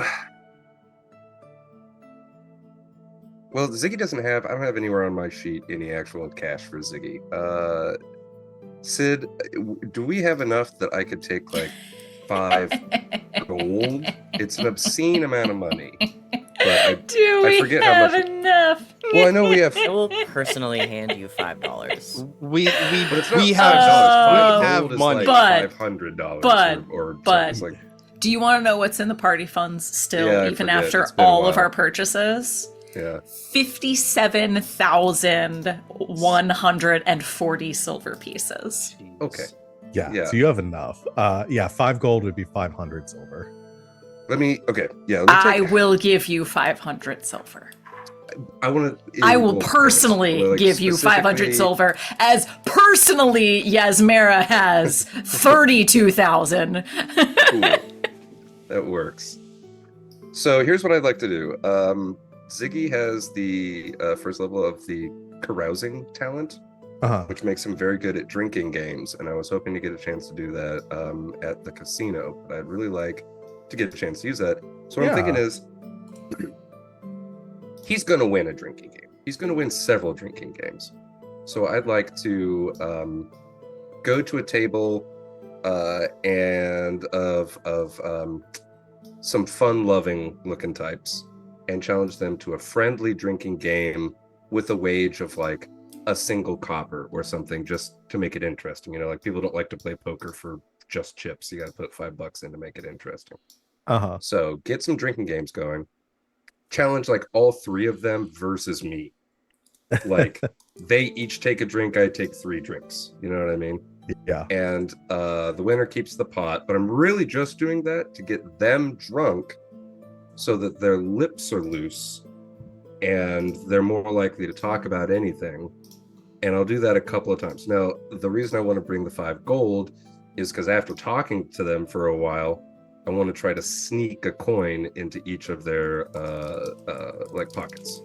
Okay, got it. So what is the carousing talent? Because I don't think we've looked at that yet. Let me see. Do I still have it pulled up? I'm close. So when making Constitution drinking tests as part of an advanced test, you get +1 bonus to the result on the dragon die, allowing you to reach thresholds faster. Okay. Got it. There's no rules for like what you would set the threshold for, but I'm sure you can. No, that would be, I would determine that based on how difficult I think this is. And you're setting it up as pretty difficult for yourself. Let's do it this way. So we'll do a quick like advanced skill challenge or advanced test. And I'm gonna set this at success threshold of 10, difficulty of let's do this as difficulty of 15. Okay. So 15 is what you have to roll to succeed, and then you got to hit the threshold of 10. And what I will do is we'll just go ahead and knock these out. If you fail, I'm going to say if you fail 3, then you are going to then Ziggy loses. But if you hit the threshold before failing 3, then you succeed. All right. Well, I rolled 4 4s on the first roll, so that's 12 plus 8 is 20. Oh, I'm sorry. I don't have the drinking focus, so it's just plus 6. So it's 18 with a 5 on the die because it was a 4, so it's plus 1. Okay. So first round goes, you down your 3 drinks without really even flinching. The others down theirs and are suddenly get a little bit nervous about like their ability to win this, not knowing of that there's really no money on the line for them. You move on, go and do another roll. Yep. And I got a 5 3 3. So that's 11 17. 3 making it a 4 on the dragon die, so that takes me up to 9. So again, you down your 3 really quickly. One of the guys in the end like finishes his second and was not even expecting it to go that long, assuming nobody would be able to finish 6 drinks before he finishes 2. And he sort of like bows out of the of the contest there, while the others like buckle down. You can see there's this kind of middle-aged woman with like, you thought when she came up she has like a lot of mom energy, and you were like, I'm not really worried about this, and she's just like pounding her drinks. She's got that mom energy. Yeah, she's got that mom. She's got that mom in her, y'all. She's got that mom in her. She's got that Midwestern mom energy. Yeah. And she's just like dead-eyed, like staring you, like downing her drinks as you do. Go to make one more check. Cool. I might actually fail this one. 5 7. Yeah, only a 13 on that one. 13. Okay, they start to outpace, like you start slowing down a little bit, like, oh, it's catching up. You're on your like 9th drink now. Yeah, because I think he was like literally in the first round he was just like slam, pop down, pick third one up, slam, like that, like no pause in between, double fist. And maybe on that third round he burps a little bit into the third one and goes and meanwhile she's again, these two, the man on her left is like again slowing, he's slowing down, and she like nudged him, she's like, come on now, finish it, come on, as he's like trying to down, he's like, hold on one second, and finishes his drink. She downs hers. You move on to the 4th round. Yeah, and I got a 6 6 2, which becomes a 3 on the dragon die, so that puts and me you over. Succeed. The guy that almost didn't finish his barely finished his last drink, he gets halfway through his and stops. She finishes her drink. You start to pour another round, and then she just like stops and puts her hand over her cup, and she's, you win, sir. You put up a mighty challenge there, lady. Oh, I thought we had you did the rights. Don't worry. Lots of people underestimate Ziggy, but you made a fool's choice accepting a drinking challenge from a dwarf, madam. I just didn't assume that the stories would necessarily live up to reality. Good to know you. I'm Miranda, by the way. Miranda, I'm Ziggy. It's a pleasure.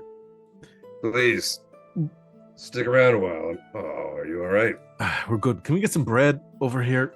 Thank you. And begins like pouring. All 3 of them start like chowing to like breaking off like your pieces of bread. smart sticks. That'd be good. Blooming onion up in here. Just needs some nice crudité platter. They start to down drinks, kind of like settling their stomachs a little bit as they grab some water. Ziggy keeps drinking. Yeah, you keep drinking. They're all looking like, oh my god. They begin to chat. You see, like getting a little bit. The first guy, or like the second guy that went out, like I think he's just like laying face first on the table. She's just kind of like patting his back for him. The first guy that tapped out was very grateful that he did, and just like starts sipping on some wine, just like calming himself down, moving on, settling his stomach. And she is like taking a break, but after a few minutes like moves on to another drink. She looks at you and says, so how's you finding yourself here, Master Dwarf? Adventure. Yourself? Too much adventure, I suppose. Lived in a village bit north of Orlais a few moons back, and yeah, had some bandits come through, desperate folk driven out of their own lands from darkspawn attacks, and eh, mm, it's bad It time. happens. Mm. It certainly happens. I'm sorry. And then you found yourself all the way out here living in a colony of mages? Not where I expected myself to be, but a couple of them were passing through while we were trying to set up a new farmstead to the north, and we're having a difficult go of it. It was getting close to winter, and they offered us travel and told us of a place here, this in Canley, and we accepted. Not sure why. Back, he had told me back a year ago that I'd be trusting apostates. I would have called you a fool, but seem to be nice folk here. Yeah. Gotta stay open to surprises. Suppose so. Change. Too much change for my life so far. Hoping that this is the end of it. Well, that would be nice. Enough of that maudlin talk. You like it here? People seem happy. Seems to be so. I do what I can to take care of the farms, though my knees aren't what they used to be. Find myself mostly tending after the young folk. The few of them that we have here. But yeah, it's it's hard work. Everyone trying to give their fair share, but aches and pains aside, this is can't imagine a better lot in life. Mind if I ask, what about the mages? They do their parts too. Getting out here, tending to the farm. Obviously, they do their study, and most of them travel to bring in newcomers, always arriving with a few poor souls that have found their lot in life much in the same way as any of us have. They seem to be good folk. I was worried coming here that it was going to be you hear stories and the chantry, and worried it was going to be all blood magic and rituals and the like. But no, they seem to be mostly normal. Yeah, you know, when I lived back in Orzammar, we're all pretty distrustful of mages. Spent a lot of time on the surface. Would you believe my best friend is a mage? That's it's funny how things work out that way, huh? Yeah. So, speaking of that too, funny things and how they work out. Minetto, you met him personally? I have. He introduced himself when we arrived, thanked us for coming here, which seems strange considering I felt that we need to be thanking him as the lord of this hold, but he assured us that he was no such thing, You feel assured? I had my misgivings at first. I didn't trust apostates that much, or mages, I suppose, but a mage of the Imperium, even less so. But over time, My doubts seemed to just fade away. I started focusing more on the work we were doing here and seeing him and how he treats the people. He's a strange man. Love to do an empathy check on that statement, because she's alluded a couple of times in there. Everyone keeps saying like, I don't know why. I don't remember. I'm freaking out. Yeah, I would really love to see if that is like if it feels like natural, if she's like, and then my worries just vanished. And Yeah, because it's not Stepfordy. It's just very, Yeah, go ahead and do perception empathy. Great. I only got an 8 on the dice plus some other stuff, but I do also have another talent that allows me to re-roll empathy once. Okay. Why don't you re-roll and see if you get higher? That's probably okay. That's it is a 13 total on that first one. Yeah. Okay. Yeah. Yeah, that's a lot better. So 9, 13 plus another 5, so 18. 18. Okay.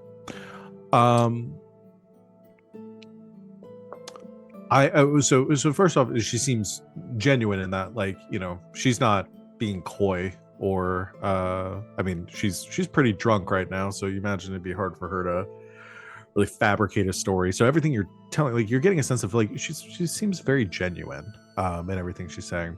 But yeah, there is a moment where she's talking about it. She's saying she's having a heart, like, that things just like worries seem to fade away and all that. And I mean, you could take that as a couple of things.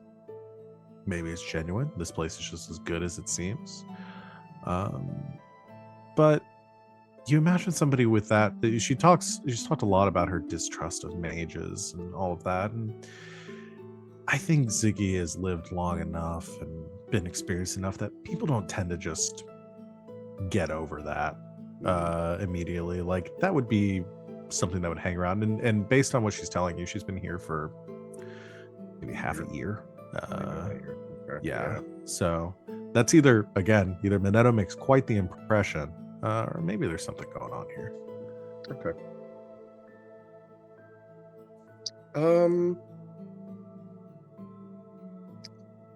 I think that's probably enough for now.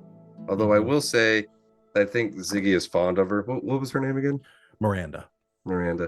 So I think he continues to drink and just kind of goof off and talk about lives and stuff. I don't think he tells her at all about being a Grey Warden. I think he pretty much fabricates not a full fabrication of his life. He talks about his friends in the Disciples before they became the Disciples, but not at all in reference to them being Grey Wardens or anything like that. Yeah. So you're not like wearing like Grey Warden like regalia and stuff while you're here.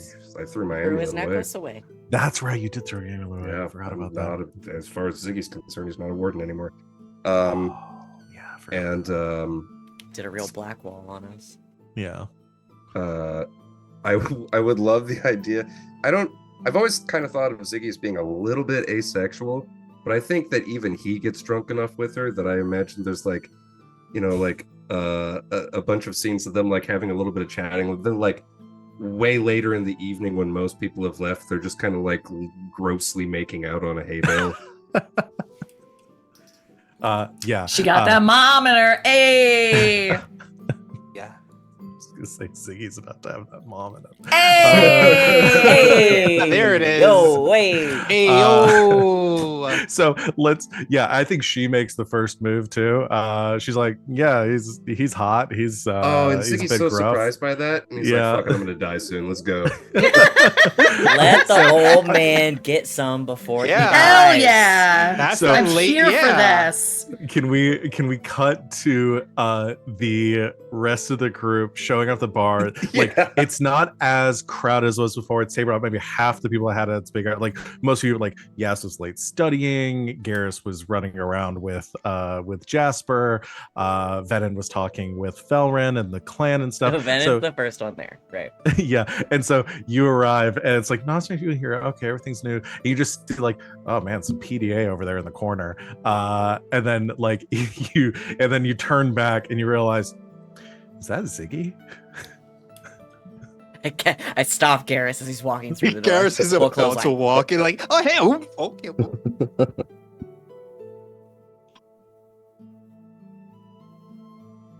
Ben, let's go. Oh, hey guys. Oh, hey, Ziggy, how's it going? No, ignore him. He probably won't Go away, recognize us. pretend you're asleep. Ren is And like, you're he just asleep? he just You're goes right asleep. back to making out with her. Yeah. That's the thing they did to Yasmera when she saw them at the bar the first time. It's like, pretend you're asleep, just pretend you're That asleep. did happen. Yasmira comes into, you catch like the tail end of this as Do well. it again. I see Yasmira coming in the door, and I'm like, As everybody's kind of gathering and you like wave hello, Miranda's like, oh, these are your friends here. She says, I'll let you catch up with them. If I'm over in the corner over there, the stone hut, if you want to drop by later. And she kind of like hand lingers on your arm she got a her bit. own house. She gives you a wink and Okay. excuses herself, a little bit of a stumble, and then keeps going. Is she hot though? Like mom hot? Is she Is hot? she mom hot? Yeah, I think Would you it's- rank her Peggy Hill or because Peggy Hill's hot? I think Peggy she's Hill is got. hot. Yeah. I think. Kind of Let's mom go is she? with because I didn't actually write a detailed description for Miranda. I'm thinking so- like Midwestern mom. She wears jeans and I like, think like, she's a little on the shorter side. She is got that like thick Midwestern I was mom. I was build. imagining Yes. the cop from Supernatural, but not Jodie, but the blonde one. Do you know who I'm talking about? Yes. The yes. blonde like Minnesotan That's the cop one who's from- like super blonde, a little thick, really nice. Yeah. yeah. I'll I love find it. her. I love her. She's one of my favorite Mhm. characters. Built like a Uh, Pixar mom. Yes. Yes. Yeah. Built like a Got Pixar that mom. farmer tan skin. Yeah. Yeah. Yep. So she Actual human woman thighs. Yes. Yeah. Like, So she kind of like, she heads off, one last look over her shoulder, winks Sheriff to Ziggy and heads off. So the rest of you come in at the tail end of that exchange. Hey. So Hey. Working hard, I see.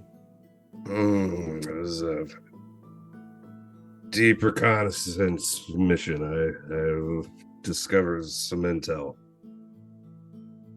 Oh, It is too fucking nice here. okay, people. Why don't we gonna let you rest a little bit here? Rest off this little drunkenness you're feeling, because I'm certain you can. Absolutely, I'm not going to rest tonight, but I'm serious. There's something weird about how quickly people have adjusted here, and I don't know. It also seems weird that there's so many people here, and they just like come and show up, and they all have really nice lives. You guys get that impression? yeah. Trauma A little bonding magical. is a hell of a thing. Yeah, it could be. But Well, that pretty lady, she's a simple woman. She grew up distrustful of mages, and then one took her in, and 6 months later, she doesn't care. I grew up distrustful of mages too, and then Carter was one of my best friends on this planet. I understand that, but it's not like we got over it in 6 months. How long did it take you Oh, to really we? trust Carter? Yeah. Yeah? Okay, well, maybe I'm just suspicious of people. How was you guys' day? well, I found out something pretty. I want to say a little bit shady, but something we can look into later on. There's a area downstairs that a lot of people aren't allowed to go into. And they kind of keep that spot pretty heavy guarded. And when I mean heavy guarded, they have a heavy guarding it. That seems weird for the nice village of nice people. Except it doesn't, because this is a village of nice people who are taking in demons and trying to reverse that process. You don't want the children around the demons. That's probably it. And I'm guessing whatever is downstairs is where they're doing the whole process. That's the only kind of conclusion I can come from that. Especially if you're trying to keep it. It just doesn't Guarded off strike from me everyone as else. weird. No, it's not weird at all, no. But that's what I was able to find out. Man, I'm sorry. I'm not trying to pick apart this happiness that you found here. Just always trying to protect the people I love. Yeah. Do I look happy to you? Which one? Yes, did you find anything? Oh, absolutely. That's the problem, though. I found a lot, so it's gonna take a little more time for me to pass through a lot of it.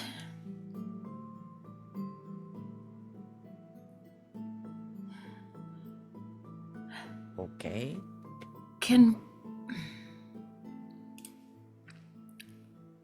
I'll admit, magics are a blind spot in my research endeavors. However,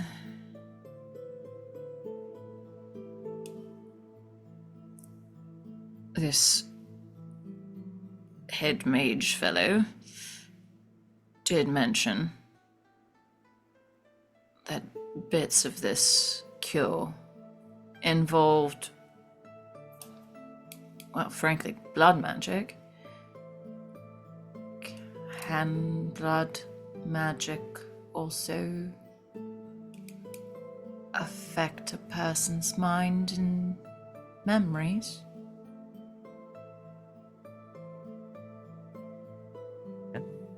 Guess. It's been a long time since we had, Carter and Ty around doing anything weird, but Then they could. I imagine any type of magic can go that way if you abuse it. It's just whether or not he's abusing it. So it sounds like to me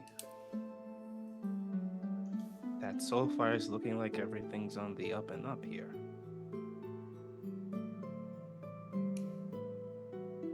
So far.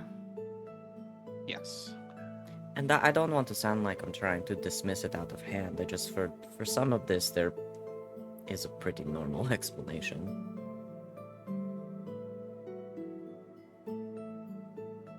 Sometimes gotta people keep find their our place and they're happy. Do you remember when I asked you not to get too drunk? No. Sorry, Okay. he did ask for 500 silver, and I gave him 1,000. Didn't need You it. gave the drunk old There man, you go.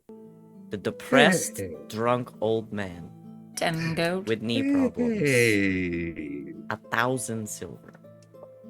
Lot of drinks. To be fair, I took it out of my personal funds, so. Oh, well, then do he is not your responsibility. Yeah, for that's the rest need of to the night. take this from you, children. I am Children? going to have I'm like 30.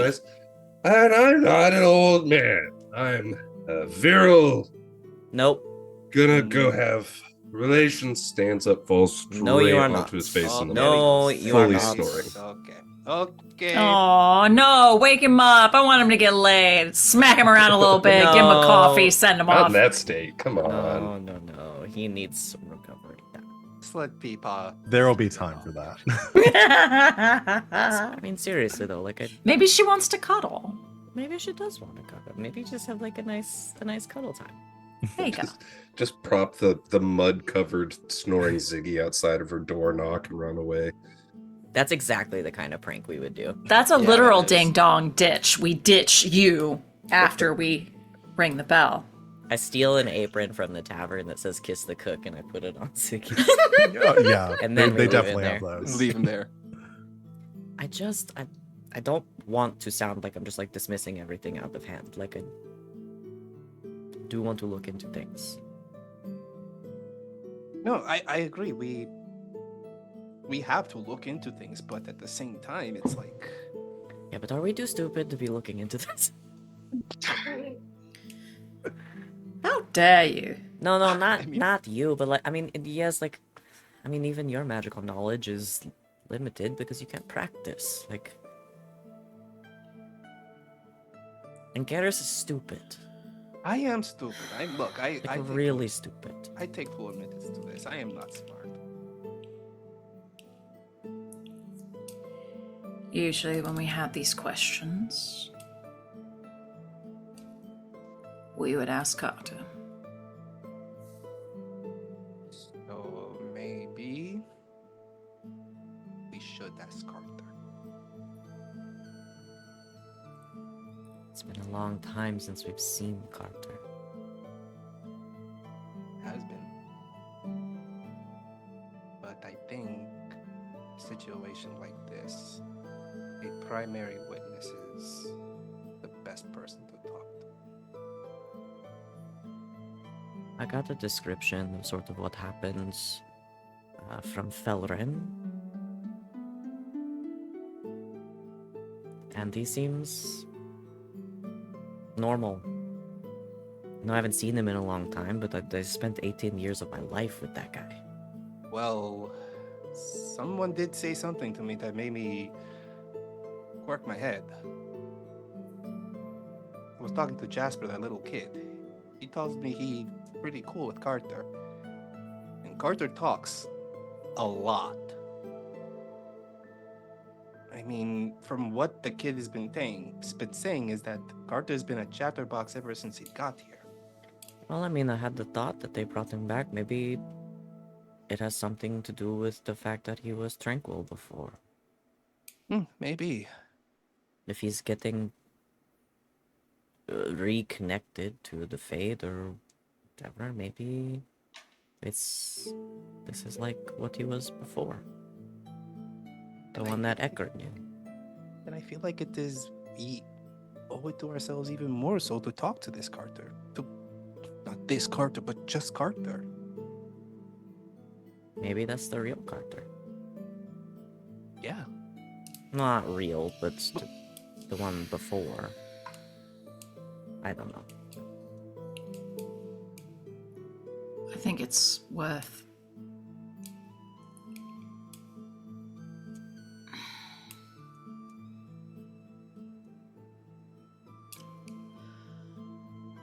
I don't know that I can face him yet. I might need a few more days. I've already confronted one dead friend this week. I'll talk to him. Thank you. Right, well. And you talk to Carter. Yasmera, you continue doing research. Mm. I'm going to see if I can sneak my way or around into places that I shouldn't be. Please don't get caught. When Whatever I- we find out, my family found some real comfort here. Right. I'm not going to go there to expose anything. I'm just curious. Shall we go check on Ziggy? I think we should. At least put him in the rescue position. I'm taking him to the barn and putting him in a bale of hay, and in the morning he can find his way out. Just as long as it's on his side. Just on his side. That is his punishment All right. for getting too drunk that he can't defend himself from pranks. Pick one of his boots. Just the one. What you Just the do, one. no, what you do to really fuck with someone is on one foot, you take their boot, but you leave their sock, and on the other foot, you take their sock, but you leave their boot. Oh, that is brilliant. Destroyed. 4 months. That is brilliant. Eat the fuck up their mind for the rest of their life.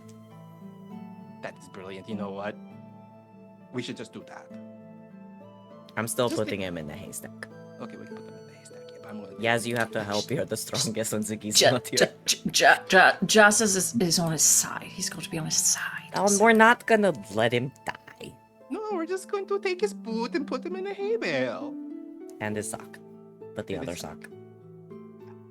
So we're gonna place Ziggy in the recovery position on his side, side. in a bale of In hay, a bale of hay. and We're gonna take take one of his shoes. one boot Yeah. and And the other one sock. sock. Yeah. I love it. Venehn and Garas are incredible at pranks because their pranks don't hurt people. Yeah. They're actually pranks. Just Yeah, gonna wake up. that's what a prank is supposed to be. It's not So a prank y'all- if somebody doesn't laugh at it. Everyone has Yes. to laugh at it. So y'all prank Ziggy. Find yourselves with these plans of what you're gonna do. You find yourselves a quiet area, the campus, set up your own like tent area to get some rest for the evening. Yeah. Yeah. I took the scroll back with me. Yes, Seriously. I assume so. Yeah. The And it's easy to literal tell. litany I'll of say Andrala. no switcheroos or anything. He's describing it on a clean piece of parchment. You have an ancient piece of parchment. Easy to tell. So Okay. yes, you have the scroll back. So yeah, everyone get some sleep. Some of you deeper than others. I need everyone to do a roll for me. Oh. Ah, fuck. I'm not telling you Okay. what you're rolling. I have your modifiers here. I just need everyone to roll 3 dice. Stepforded. And tell me what you got. Oh no! That is a 9 for me. I only got a 9 too.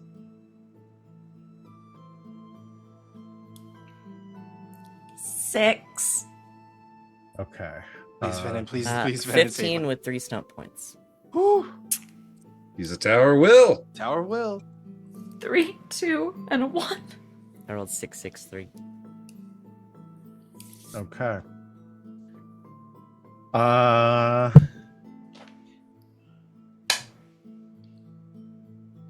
All right.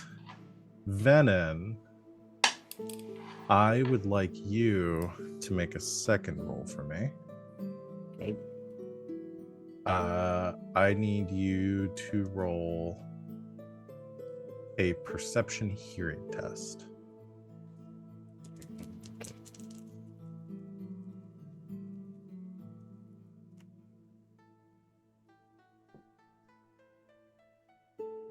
It's 17. 17. Okay. All right. So, where y'all are all? So you put Ziggy in the barn. The rest of you found somewhere else, or are you all also sleeping in the barn? Where would we have put ourselves up? I mean, to I sleep? imagine they would have set us up somewhere to stay. Yeah. Yeah, Yeah. you can Yeah. set up. Especially they clear out some space for you. You can set up some tents, some tents. Yeah, we, some we set up tents. a tent by the barn. You can set up some tents, and you know, a lot of these people have like built their own homes over the time that they've been here, or have like taken some stuff from some people that aren't here anymore. I'll set us up a little campsite. Yeah. Okay, so Venehn, you get to sleep mostly, like sound, falling asleep. It's pretty quiet here. Everyone's pretty. There isn't anybody like partying, making a lot of noise and stuff. You're in a keep. Everything's pretty secure. You lay down to take a to fall asleep and kind of drift off. Um, you're not sure what time it is because it's still dark when you wake up, kind of bleary-eyed, as you hear some like movement around you, and hear some sound of footsteps outside of your tent. I lay still for a moment. See where they go. Could just be somebody walking around, can't sleep. Yeah. That's fine. That's normal. It's a couple sets, and they seem to be moving away from your tent.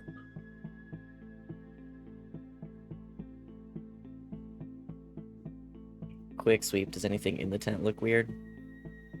Everything's fine. I'm creeping. Okay. You creep out, looking out into the darkness. There are a couple lights. He keeps some lights here for like burning around the keep. A couple of fires that haven't quite, like little campfires that haven't quite burned out, smoldering ashes, giving It's off very a unsafe. faint bit of illumination. You look around to the tents of your companions. You think out in the darkness, you see some the doors to the keep, like there's like an incline of like stairs leading up to the main entrance, and you see like a group of like 5 or 6 people heading into the keep. In the darkness you can't really make out any details, but they're heading inside. Yeah, they're getting followed. Okay. Are you waking any of your companions? I'm gonna peek in. Everyone's breathing. You peek in, and they're gone. What? Fucking knew it. Fucking knew it. Okay, I'm gonna look step up the further, exact then I'm "Are You Afraid of the Dark" following. episode that this immediately reminded me of Yup. later. Hi, Dodie Walker. Okay. You guys know about Nihai Dodie Walker? Yeah. I say it as a curse when I'm scared sometimes. Okay, I'm following this group of people. They're getting stalked. You Is one of them shedding hay as they walk? you follow. Is one of through- them 7 feet tall with horns? You move. Is one through of them the- Garas? You move through the huts and stuff here. You catch some snoring and things. Like there are some people that are still asleep. As you head towards the keep, you dug up. Actually, make a stealth test for me. Okay.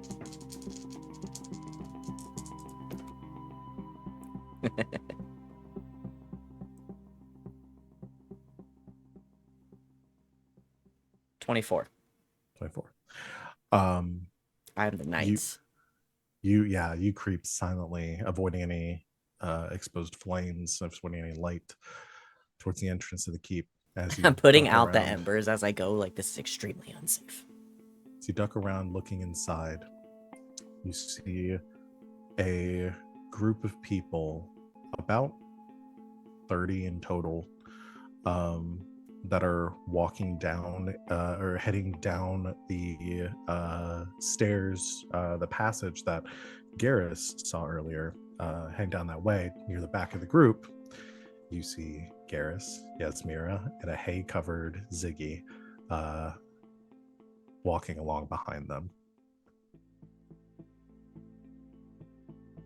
There seem to be 2 mages that are standing near the top of these stairs, watching as this group files down. Do I see anyone else in this group that I recognize?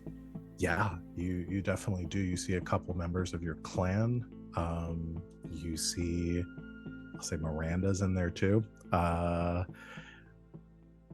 It seems to be a mixture of people from the community, all just silently following down this passageway. What about Minetto?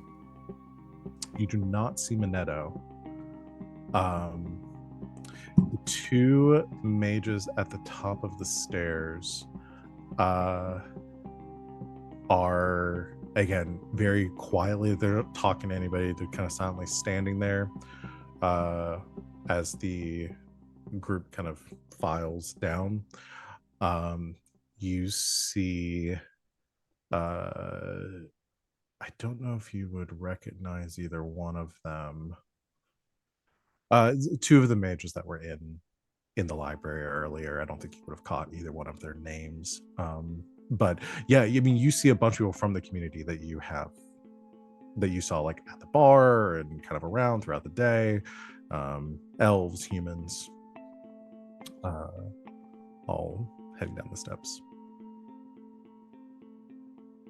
But there's two mages like standing at the top of the steps, like they're like ushering everybody in.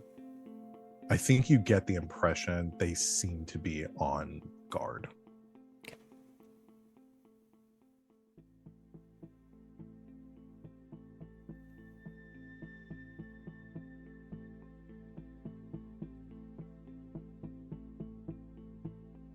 All right, we're gonna hitman this.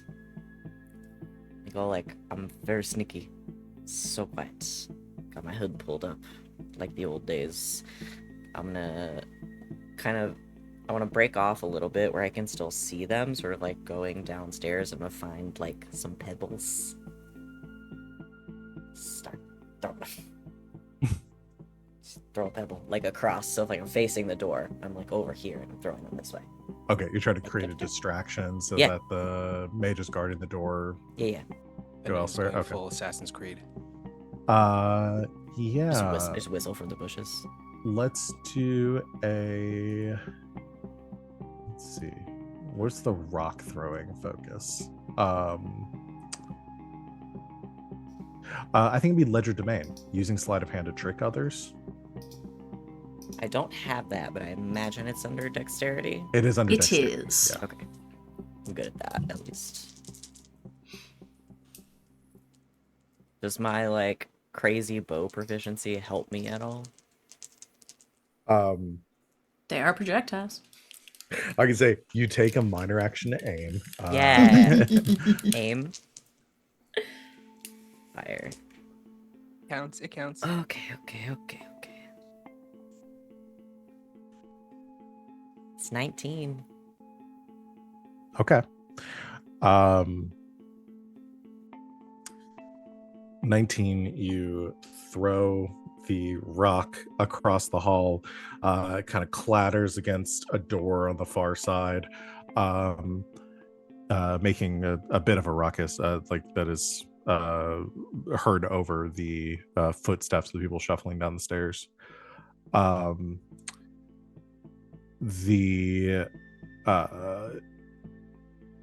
Yeah, I will say the guards kind of, you see, like in unison, kind of turn their heads that direction, and without conferring or saying anything to each other, the one closest to you begins to walk forward towards where the noise was.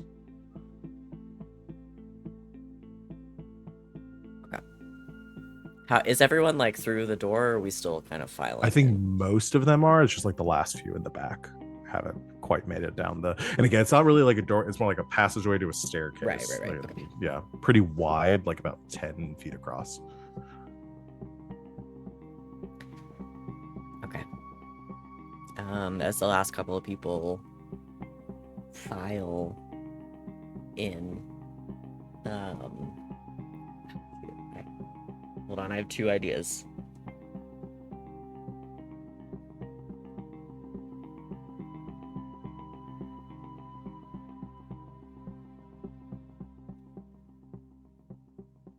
Yeah, I'm gonna. There's only one I have to deal with. So when the last like few people are going past me, I kind of like come out of the shadows and just kind of act like I've been walking with them the whole time. Okay. So you're gonna do more of kind of a social stealth to kind of Yeah, mix and yourself then in with the group. if he sees me, it's only the one guard, and I don't have to deal with the other one for a second. Okay. Um I'm this is And I'm wearing my hood. I said, yes. if it matters. It might.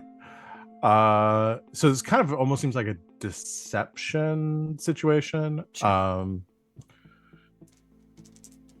But I don't know. So here's what I'll do. You're gonna roll communication deception, but I'm gonna let you, if your stealth focus is better, I'm gonna let you use your stealth focus instead. Stealth focus is a little better than my deception. Okay.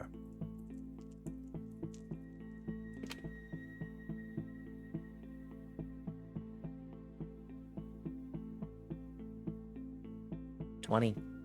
Okay. You kind of like the one thing I'm really good at.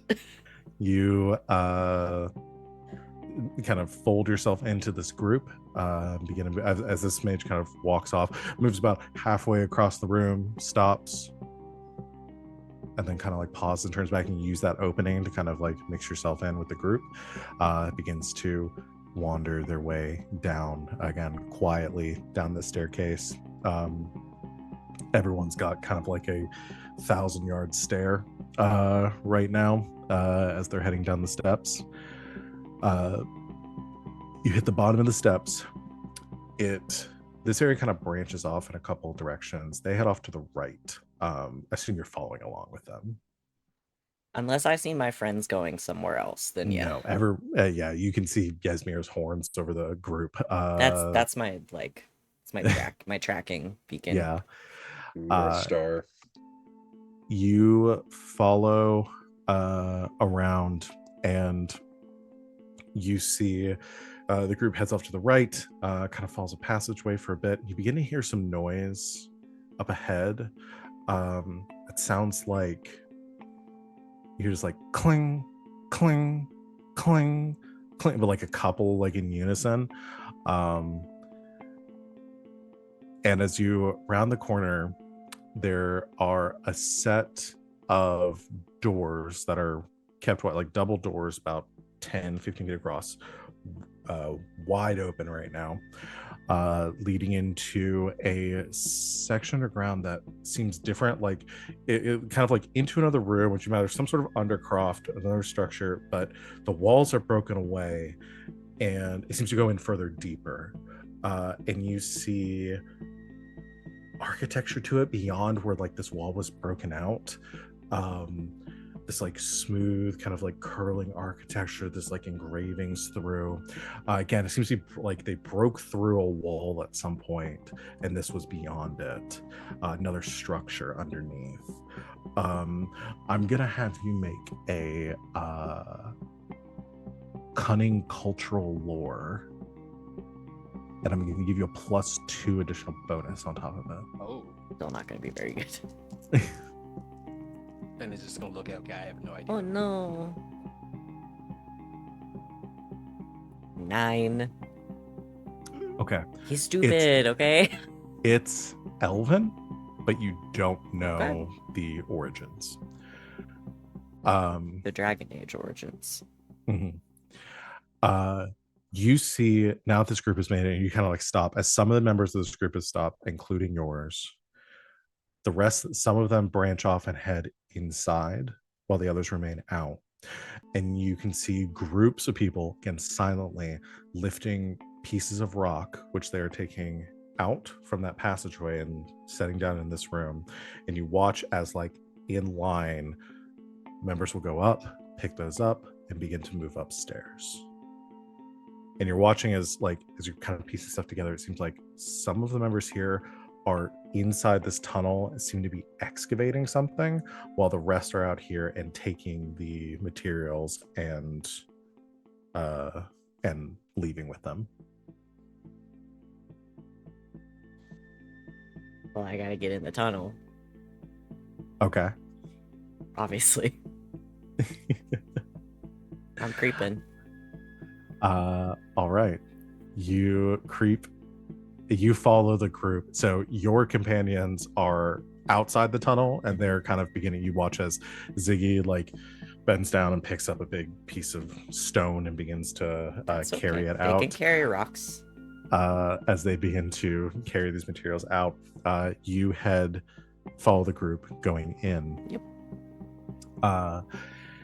And as you follow this passage inwards, I gotta pull up something real quick.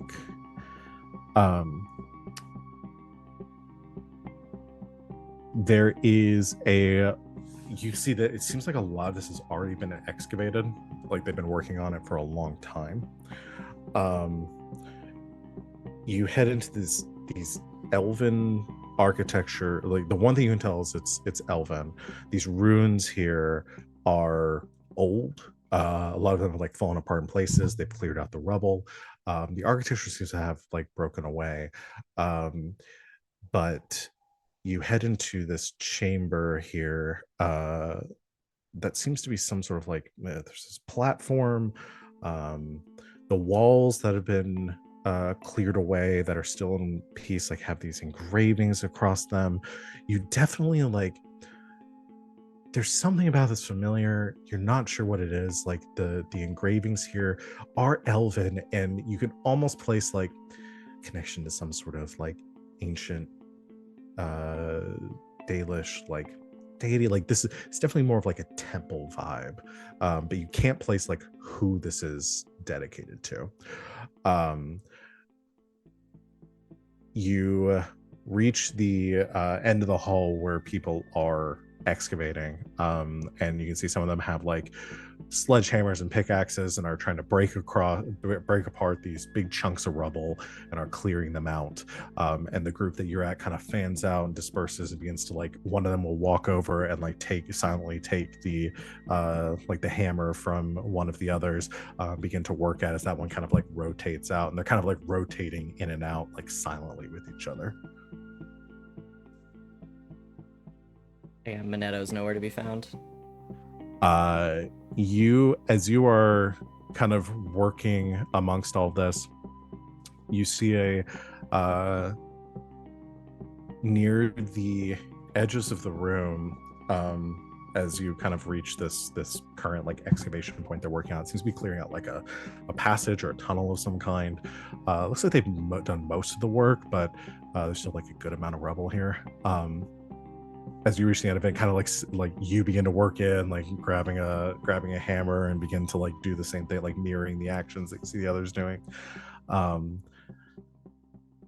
You hear footsteps from behind you, not turning around, like trying to be very cognizant of the fact that you are trying to blend in here.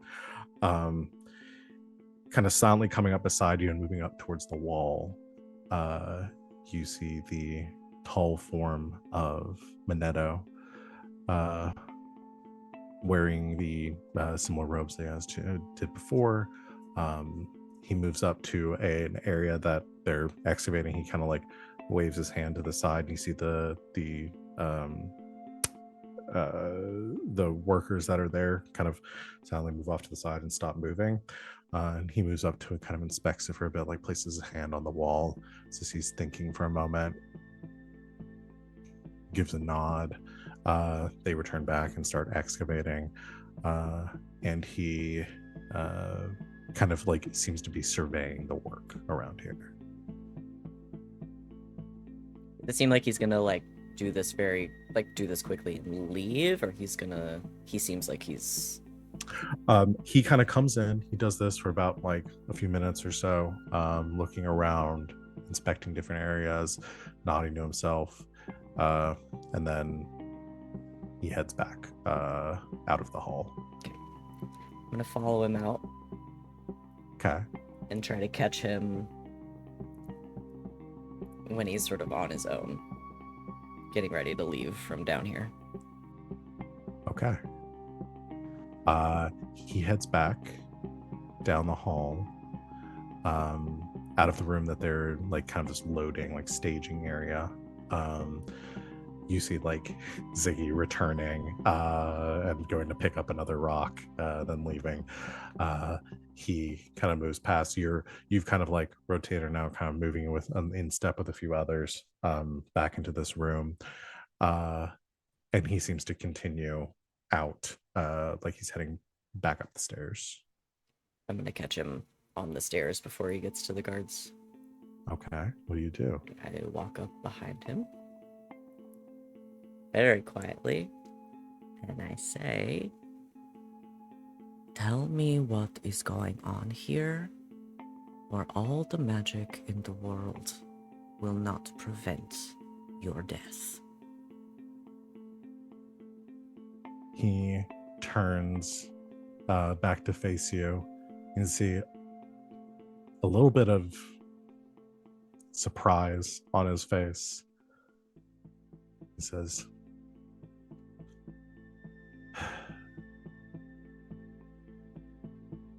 "It's very unfortunate that you didn't sleep through the night." Whatever kind of fool you took me for, you have severely underestimated me. So, do you want to talk?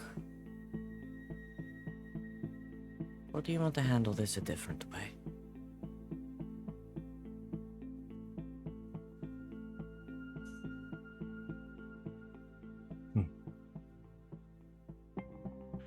You did me the courtesy of speaking first, so I can explain what's happening here, and you can decide whether you want to die tonight or not.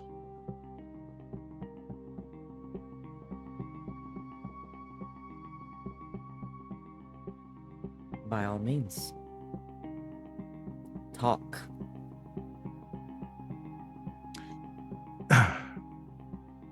Follow me.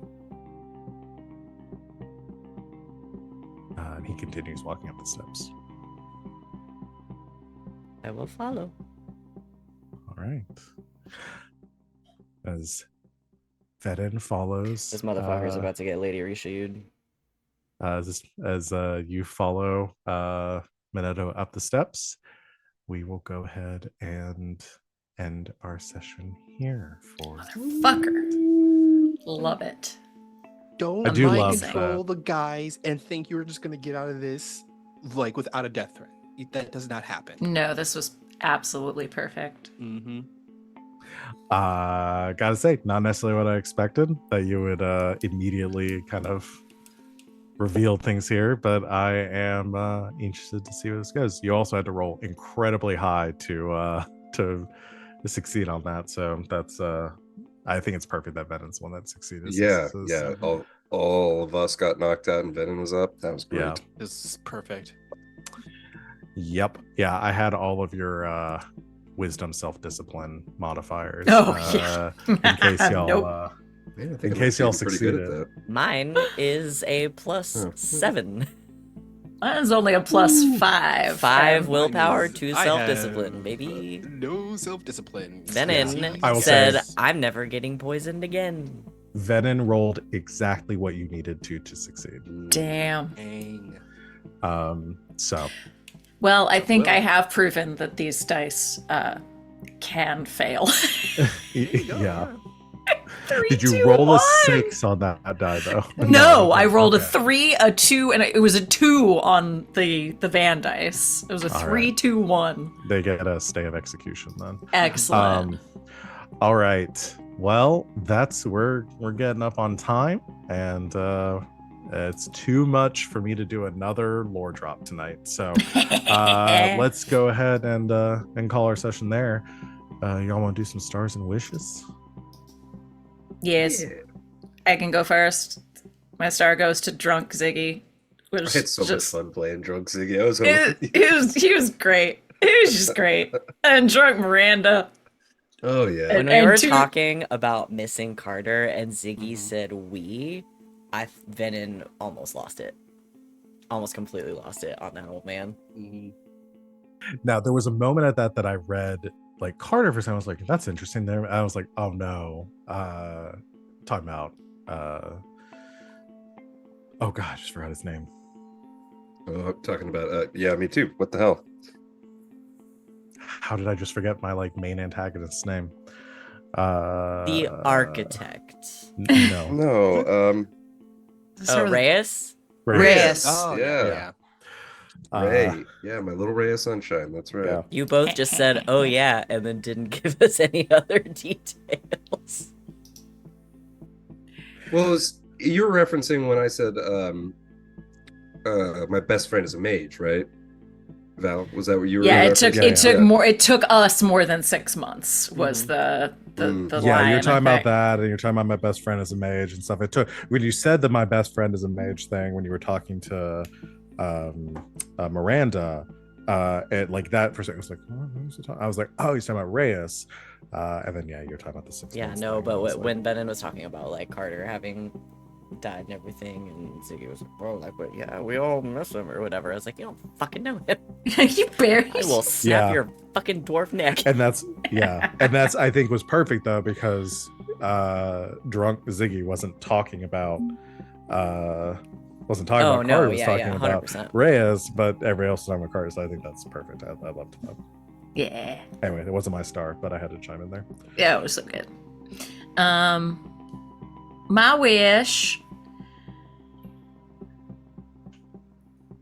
I want to destroy this man's copy of the. This was intentional. I did not trust this man, but I thought giving him a little something would be very fun. So I'm actually very curious to see if I don't manage to steal the ship back from him, what happens. I feel like starting shit tonight, so. It's definitely listen again. None of this has gone the way that I Venehn was way more aggressive with this than I thought anyone was going to be. So this has all changed a lot of stuff because, like, Yasmera might not get to finish the research stuff that would have given some information. So, like a lot of stuff that may change from what I thought was going to happen, which is really funny. But yeah. Excellent. Thank you, Sid. Who's next? I'll go. Oh, you want to go? Okay. Fight. I still fine. You I'll can't go. take me. My center So- of gravity is very low. You go. It's true. My star goes to Yasmera apologizing because, gosh, Yeah. that was. I love scenes like that in general of like in any kind of media where someone has to apologize and it's like breaking their arm to make them apologize. I love scenes like that, and when Yasmera did it, that made me so very, very happy seeing that. So yeah, that's my star for that. My wish is I want to punch this dude in the butt because he's being a dingle. In his horizontal butt? In his horizontal butt. I bet he got horizontal butt cheeks. You know he got horizontal butt cheeks. Man named Minetto, and he has to be weird. He has to be weird somewhere. And he probably got a horizontal butt cheek. Careful if I make it canon that everyone in this world has horizontal butt cheeks. Oh no, that's what happens when they're taken over? Their butt cheeks go horizontal. Their butt cheeks go sideways. No. Yeah, that's my wish. Yeah. Thank that's me. you. Van, so you were fighting over it. Oh yeah. My star goes to Garas and Jasper hanging out. Because that's really fun. And I just think that maybe one day Garas would make a good dad. I think is very sweet. He's very sweet with the children. But it was really fun. Teaching the children to do crimes. It's very good, and I approve of it. Garas did hold back to look, lie, cheat, steal, and don't let people overpay you for what you earned. And if they catch you, stab them in the eye. Yeah. It was just really fun.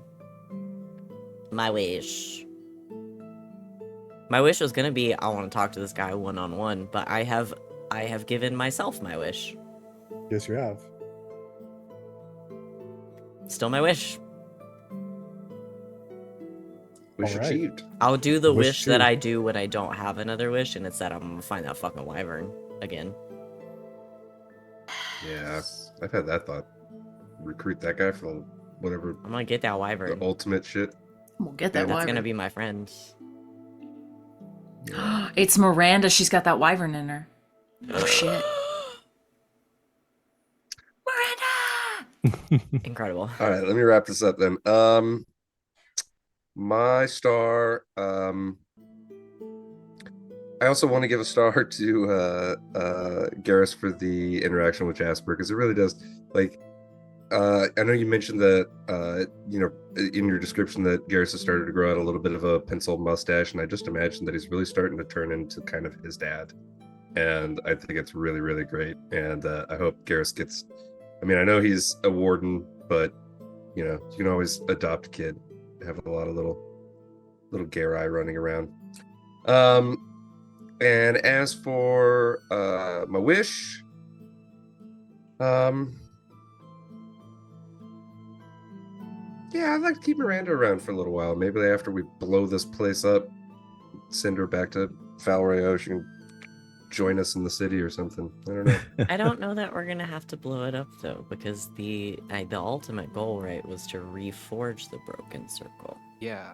That's true. So we have That's no true. reason to burn this place down. If there was a reason to burn this place down, we would. Because We're gonna considering find what out. they're doing. We're gonna find out. Yeah. Yeah, as far as you know, Mineta is the only baddie here. He might have an He's explanation. complicated. All I'm saying is that big mage, you don't have a heavy guarding someplace, and you are a mage. I mean, come on. Excellent. Okay. Well, I think that's everyone, right? We're all good. Everyone did their wishes. Okay. All right. That's gonna be it for tonight, y'all. I'm very excited that we got back into this and that we will hopefully get to continue. As again, we are hurtling towards end game territory with this, so I'm very excited. We're also hurtling toward episode 60. Yeah. That's next Yeah. week. It's next Yeah. week. Yeah, that means This is 9 more episodes. 59. It's the 9th episode. Yeah. And 5 more episodes, and that's the most that will have Yeah, we broken just my gotta own get to record. 64. 60, Yeah. 63 is the record for the Yeah. channel. Easy. Easy. So Yeah. alrighty. Well, that's going to be it for us for tonight. Thank you everyone out there for watching. We will be back in 1 week to continue our game. In the meantime, join us for the streams that we have in between. Hopefully back with Strixhaven tomorrow, and then with back with Hearts of Stone on Saturday. So I want to thank my lovely players for making this game a joy to run. I'm so happy to be back, and thank everyone out there for watching. We will see you in 1 week, and until next time, good game and good night, internet.